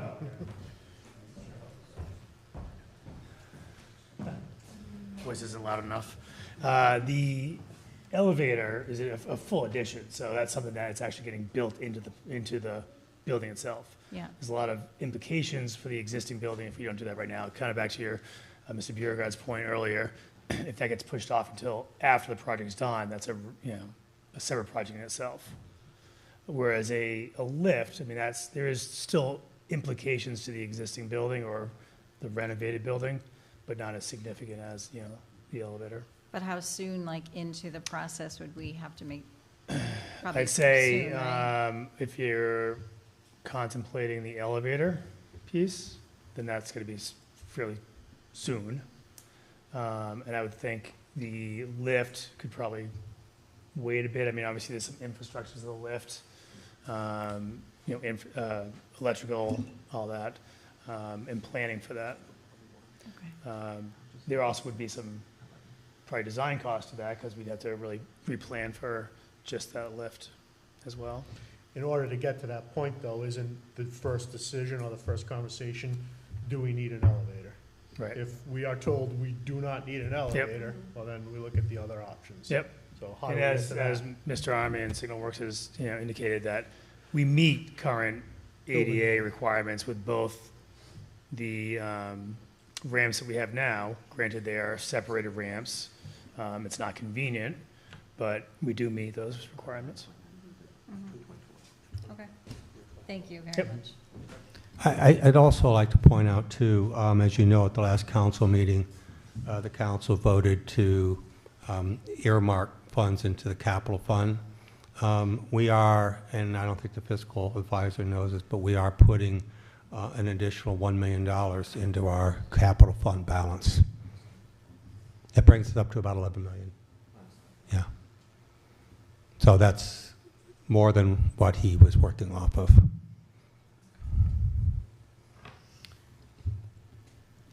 So to circle back to funding, it sounds like, based on the recommendations or the advisement of our fiscal advisor, it sounds like 100% general fund, especially based on the estimate of this project. 100% general fund is just not an option. We don't want to exceed 4 million from the general fund, and this project with soft cost and base bid is 7.2, 7.4, somewhere around there. So we would never want to rely solely on the general fund. So now it's hybrid or 100% bond.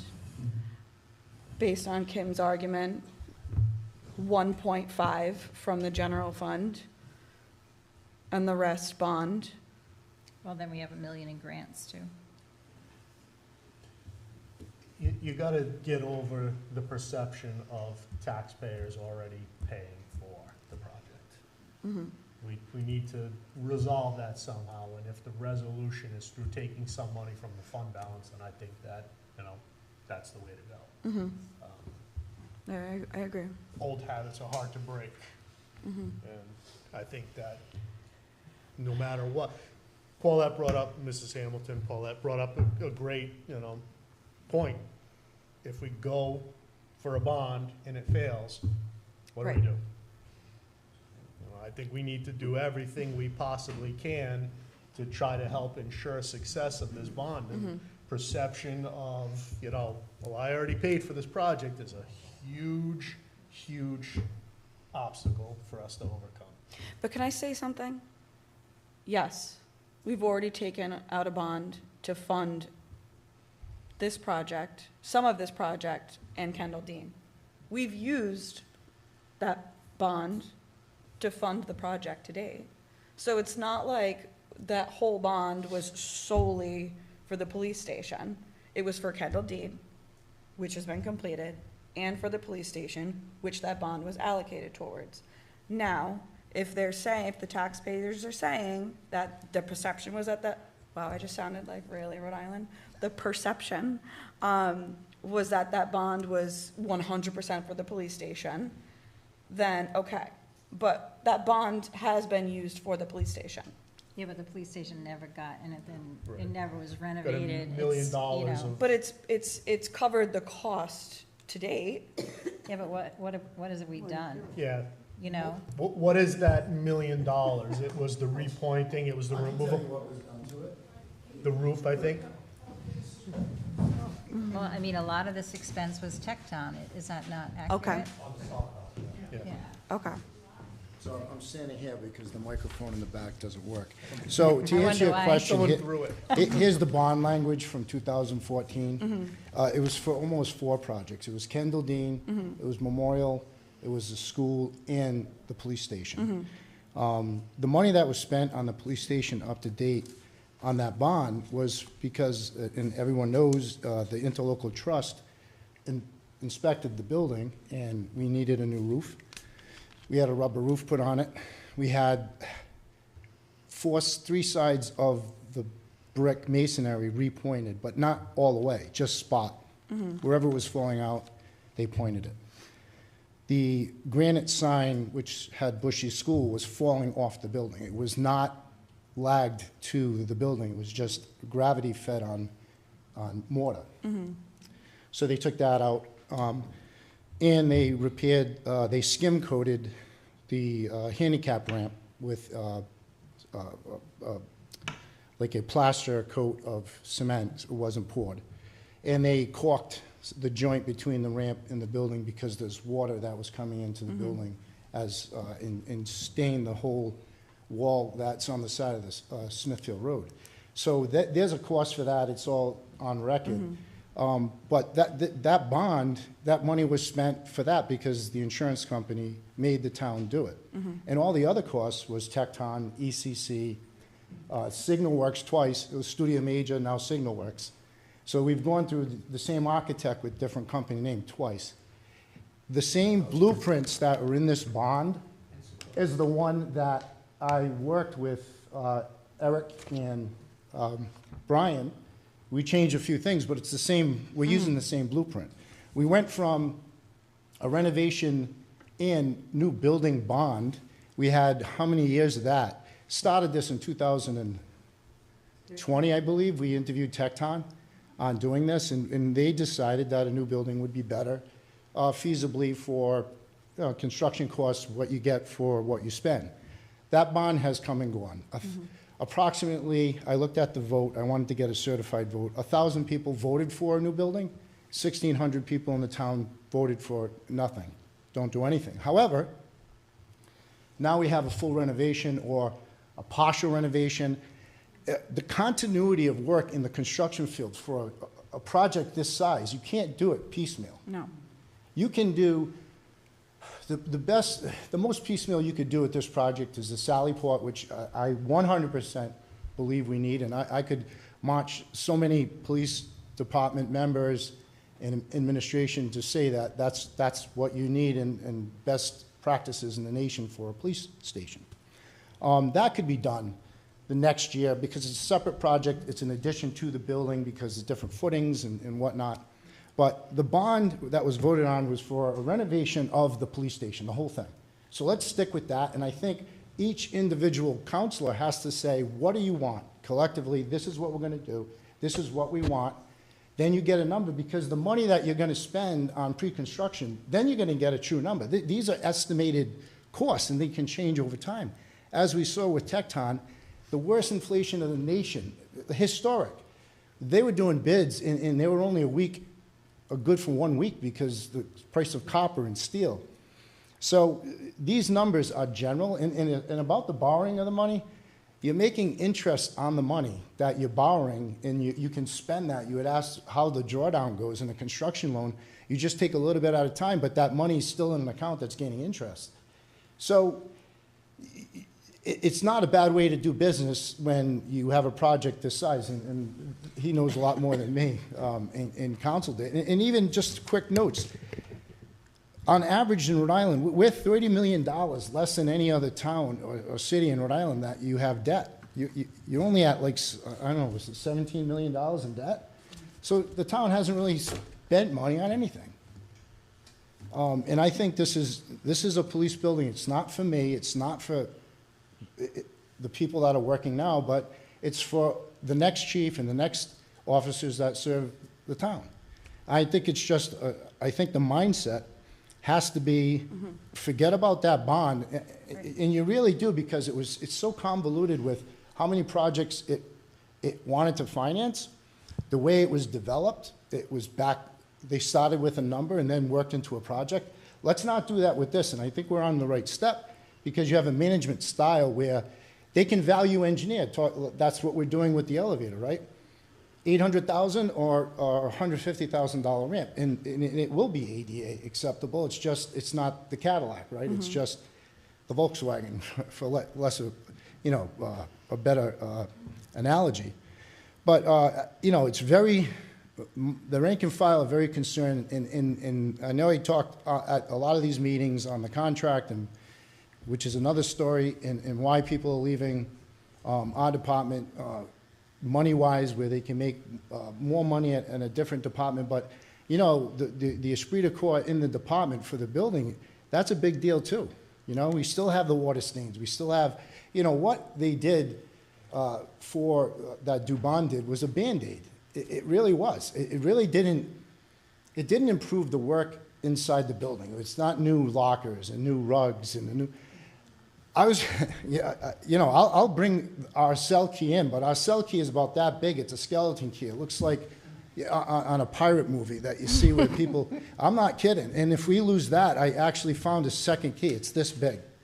Now, come on. We're using Mayberry-style cells in 2025. And we've been on this new voyage in getting all these design companies for a new or renovation, what would be the best thing.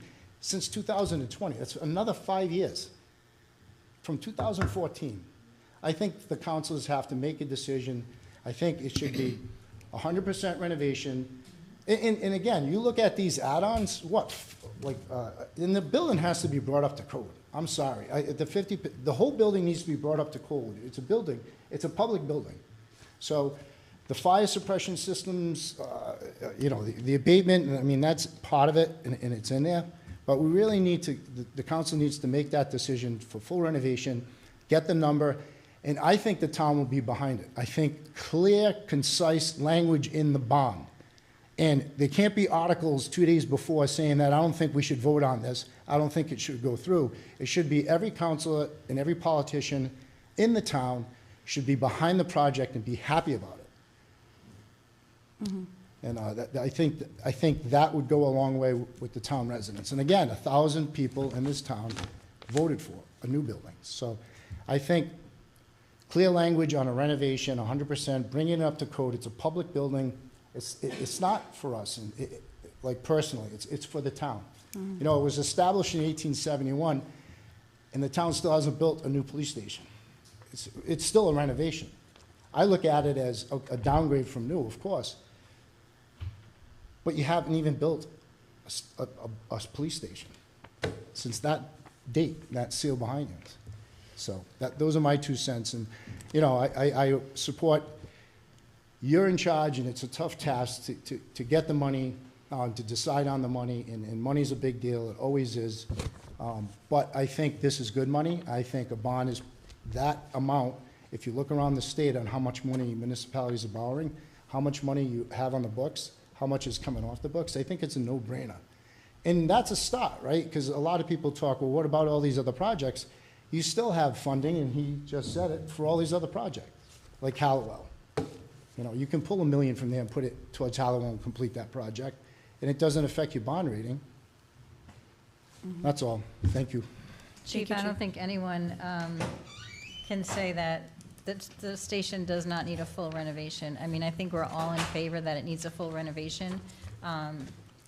And if we were to start picking and choosing and start taking out ad alternates, I mean, it just needs to get done. It needs right, to you get can't do that. It needs to get done as soon as possible. 100%. And I don't think anyone up here can say that they don't believe that, but I just think that it's a little bit more palatable for the residents to say, okay, yeah, I agree.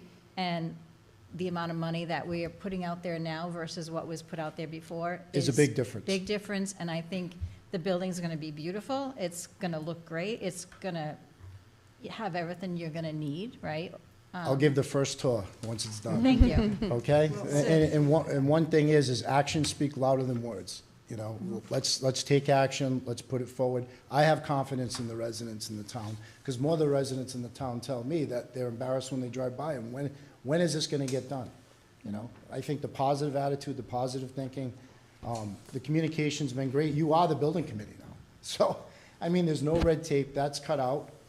Let's move forward, and let's get 100% renovation. Parasol's a great company.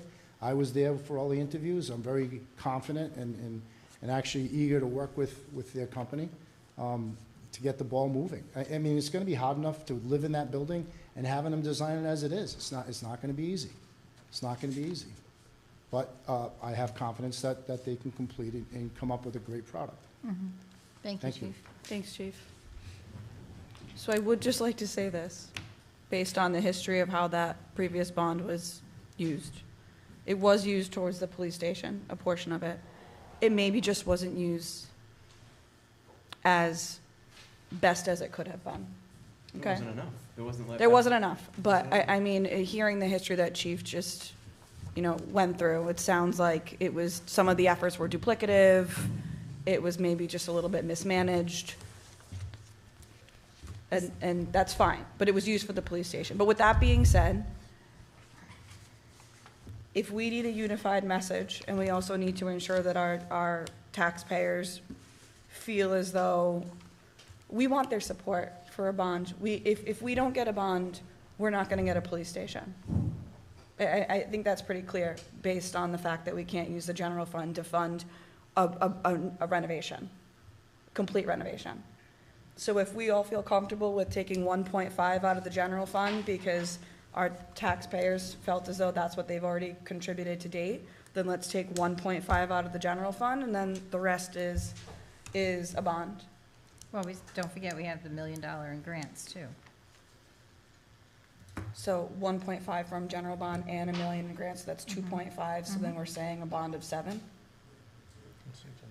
I mean, I don't want to lowball a bond. No, I'm I really. mean- Exactly, I exactly. mean, even if we say we're gonna go for, okay, 7 is a little bit high, maybe 8, and then we know that we don't have to pull it all down, right? Like if we, not to exceed a certain number, we just want to make sure this project gets done, and it gets done as quick as possible, so that it's so overdue.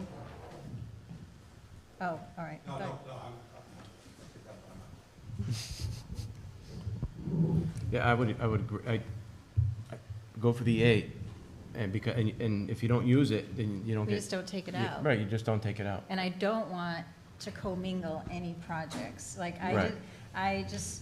this is just for the police station, and if we come in, we find some other savings, God forbid, and maybe we only need 5, I'm not saying that's gonna happen, but we don't take any other funds out of this bond for any other project. It's strictly for the police station, and whatever we don't use, we just don't take. And we can make a resolution saying exactly that. Yeah, it's not to be used for Hollowell, it's not to be used for anything else, because I don't want people to have the impression that we're gonna try and get 2 projects done with 1 bond, and it's not gonna work again. It has to strictly be this 1 project and nothing else, no other I agree. projects,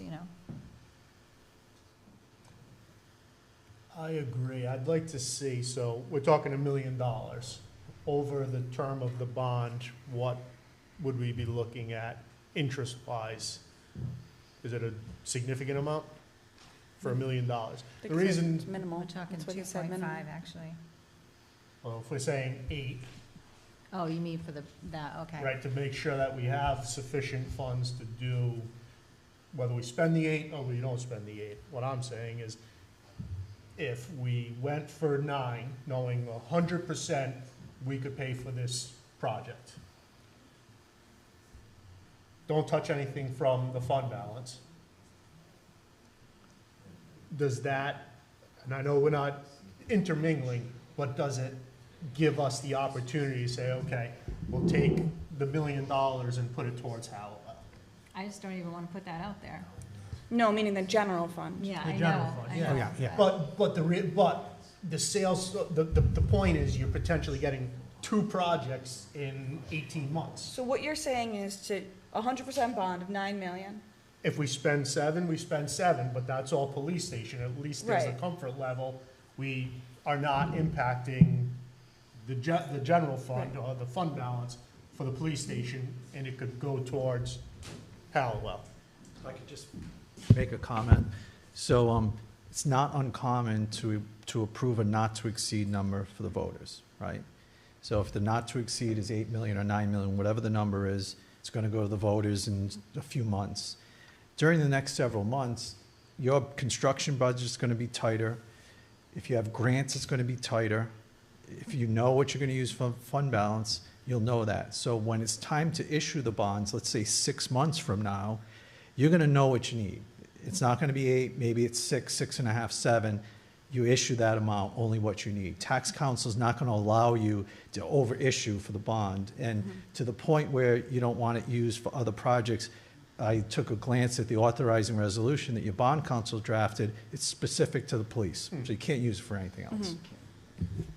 And it has to be, that was drafted up to conform to IRS regulations so that we can reimburse general fund with the bond if we go ahead and spend money before, after the bond was approved but not drawn down.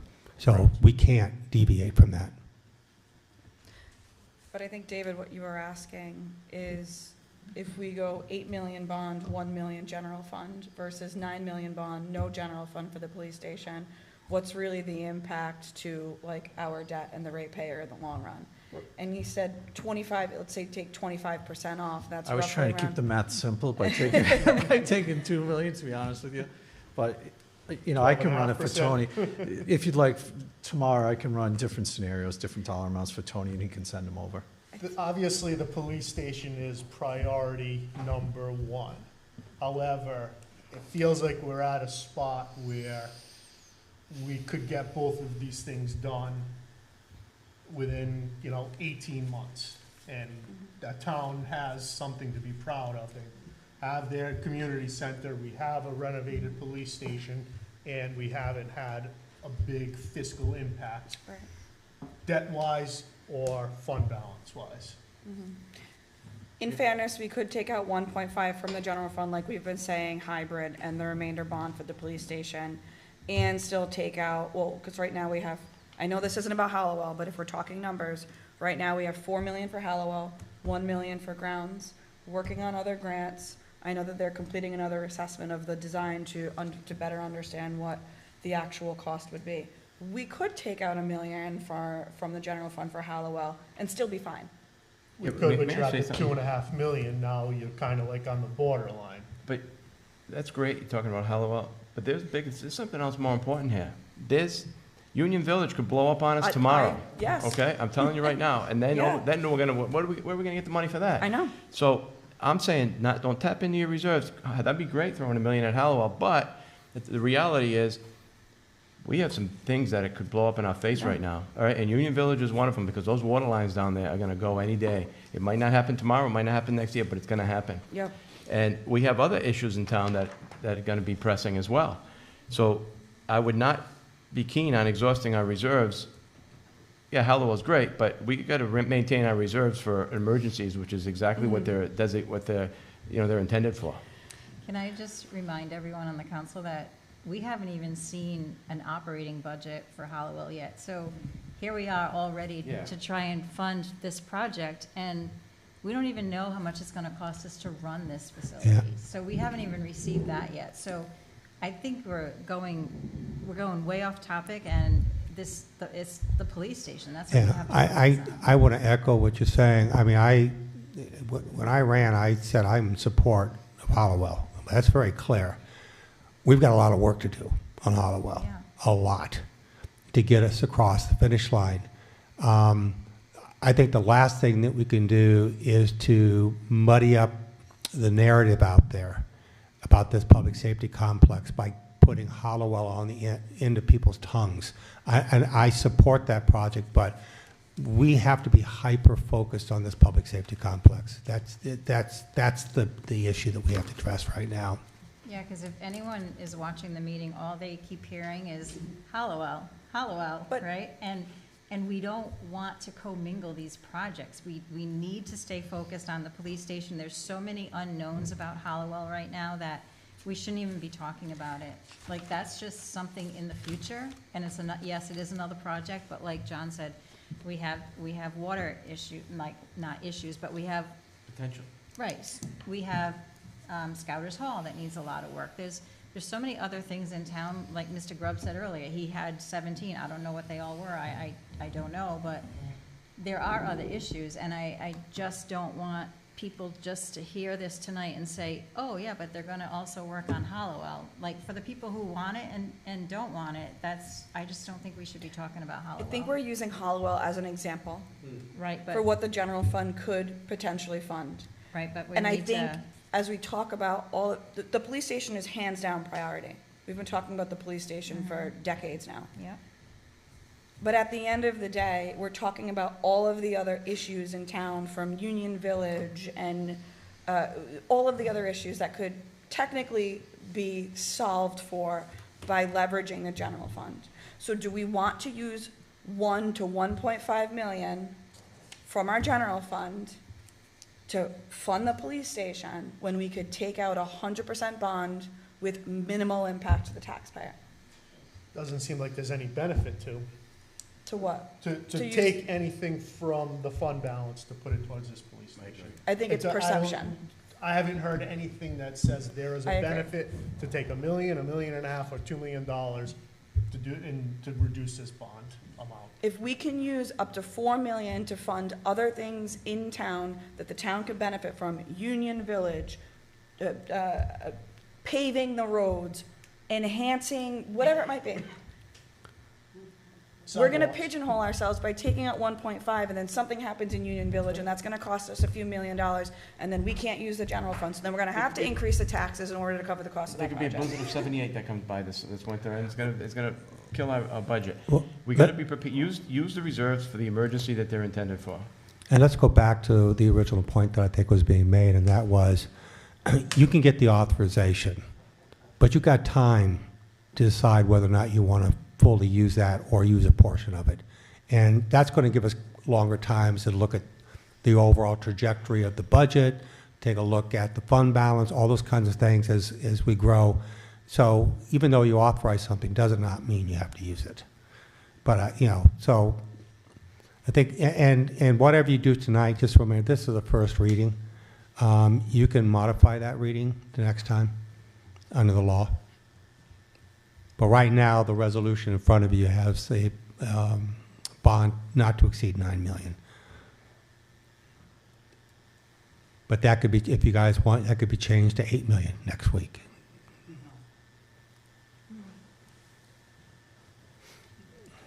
Is this officially public safety complex now and not police station?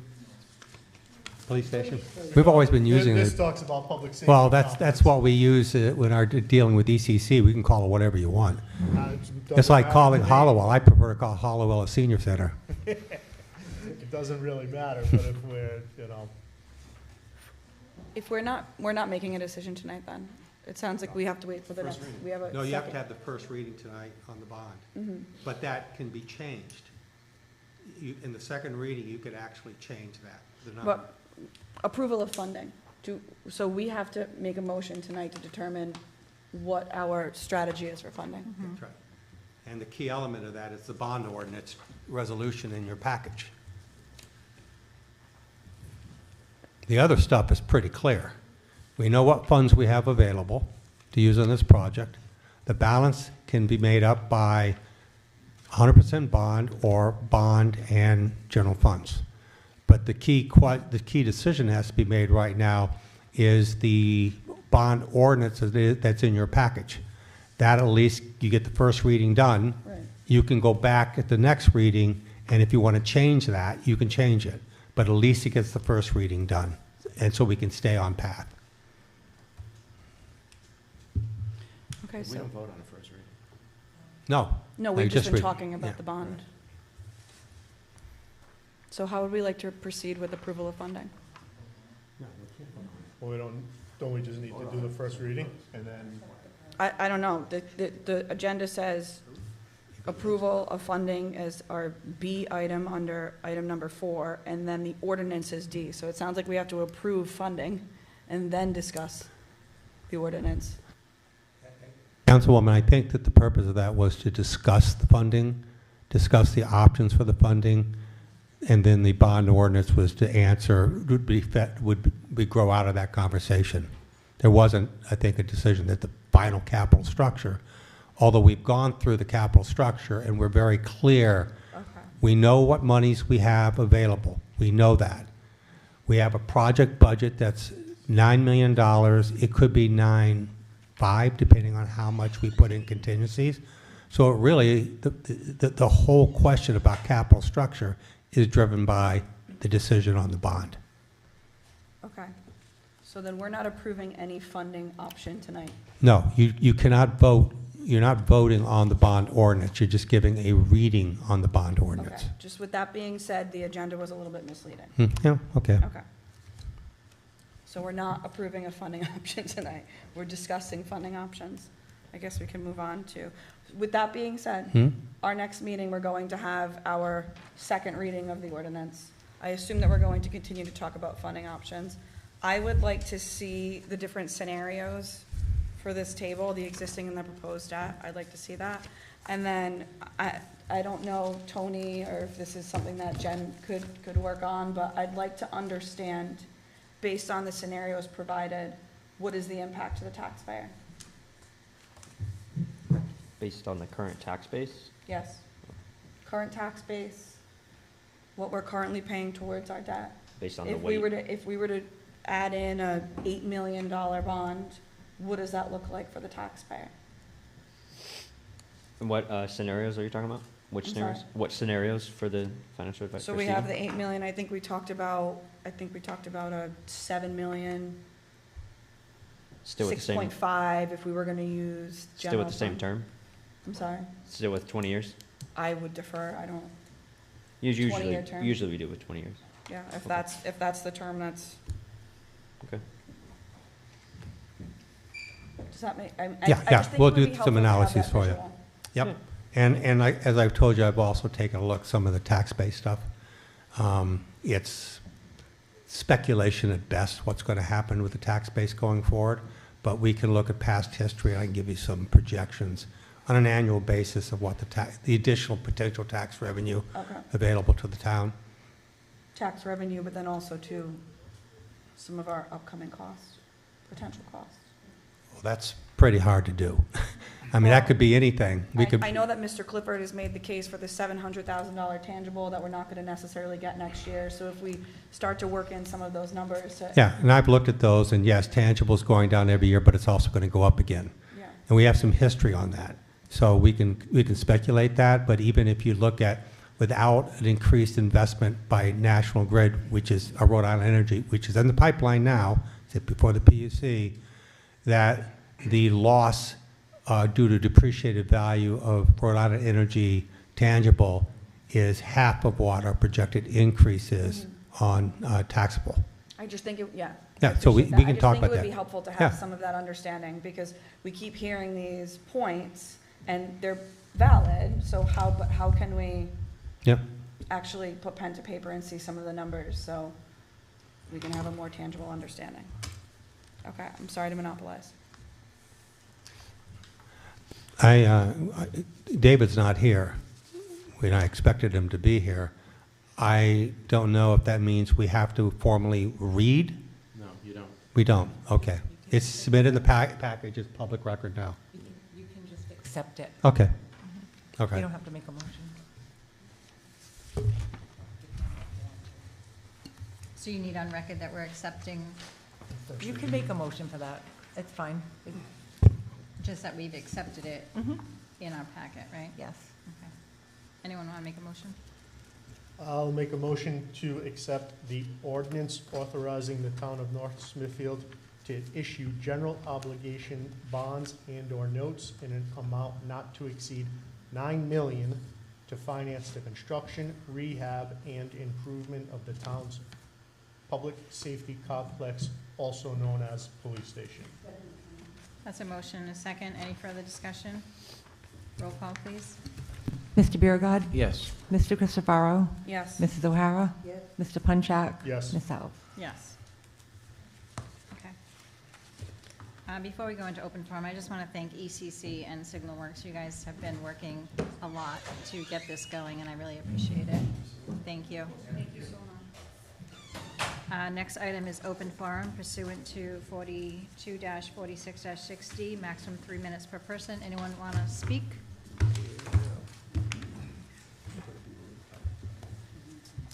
Mike Clifford, 489 Black Plain Road.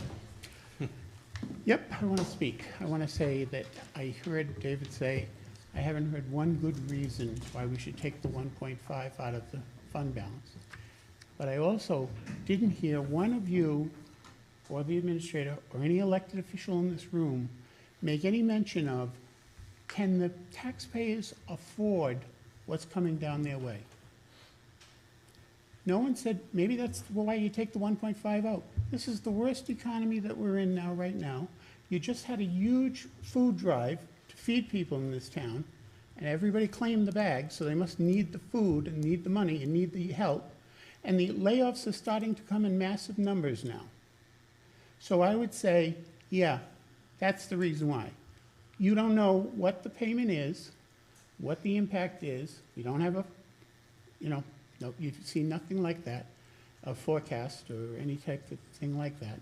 And we're saying, nobody said, well, I wonder, will they be able to afford this? Mike, I just asked for that. No, you asked a different type of question. I'm saying in general, can you afford an increase on top of the regular increase that we're going to have? And I don't think that we've addressed the $700,000 issue. It has nothing to do with the depreciation of the assets or anything like that. You used $7 million, I'm sorry, in new revenue that came from a tangible tax increase. New money. We shouldn't even use that for operating budget. So now you're going to have to, next year, you're going to have to, that's there, and that's covering the expenses that you increased by last year. But now this year, if you increase $1.3 million, you're going to have to, that $700,000 wasn't there. You didn't give any money to the school department last year. You're going to have to give money this year. All those things happen. And that's why it's important that you do a forecast. And that's why it's important. And you can do a forecast on expenditures, and you can do a forecast on revenue. But we'll just hope they all can afford it. No, my request was to provide an understanding of how a bond at the second reading, how it would impact the taxpayers based on scenarios. So based on the scenarios that the fiscal advisor is going to provide. Earlier in the meeting, you said, at no impact on the taxpayers. You said, at no impact on the taxpayers. And Mike, can you go to, you're almost up anyway. I asked. Earlier in the meeting, you said there's no impact on the taxpayers. Why wouldn't we do this? You don't even know if there's no impact on the taxpayers. But that's, if there's no impact on the taxpayers, why wouldn't we do this? And we won't know if there's no impact on the taxpayers without providing the data. Okay. So I'm requesting the Yeah. data for the second reading. Chief, do you remember, does this sound familiar when we wanted to start with the new station? We can't afford it. Listen, wait a minute. And if we would have done it then, you'd have the Taj Mahal. I'm not saying, Michael. I am fully in support of a full project here. No, she's surmising, she's saying what I didn't say. I am full support of the whole $9 million being spent. Absolutely. It's just a question of where the money's coming from. So Claire, you didn't hear any resistance from me here, but if you two had done what you should have done right, when Mike. you were sitting on the council, we wouldn't be looking at this anyway. Me? Mike. Yeah, you. Well, no, You. he No, can't, no. no. Sue me, John. You defer to Listen, the no, town. I defer to the town. I'm going to tell who you defer to the town. I'm going to tell you why. What about this $6 million police station that Gloucester supposedly was building? You even wrote a letter to the editor saying, we shouldn't be paying $18 million for a police station. Gloucester's building a brand new one for $6 million. That was a complete lie. That wasn't The a chief lie. of police That wasn't told a you lie. not to repeat that lie. It was in the John. minutes of the No. meeting of the town. No, it was not. Yes, it Mike, was. stop. You even wrote a letter to the editor saying that, and you were lying. Yeah, okay. Yeah. All right. And you never Is it true? John. Is it true? You never lied. Mike, Okay. anyone else want to speak? Snake oil salesman is what you are. Goodness. All right. Mike, stop. I would just like to conclude with that next week, it's the expectation that we will have an, First. It's on the first. the first of what? The It's second on reading? December. Yeah, the second meeting's on December 1st. Okay, so the second reading is not next week? Okay, so at the second reading, we will have scenarios and a fiscal forecast potentially based on, of these scenarios, if we were to take this out of the general bond and do the general fund and the different bond scenarios, how would that impact the taxpayer? That's my request. I will coordinate with you the best I can to develop what you want, but I'll have to work with you on this because I'm not quite sure. Okay. But we'll work with you. Thank you. All right, I don't even know if I want to ask this. Does anyone else want to speak? Anyone else? All set? Okay. Now I have a motion to adjourn. Motion to adjourn. All in favor, say aye. Aye. Aye.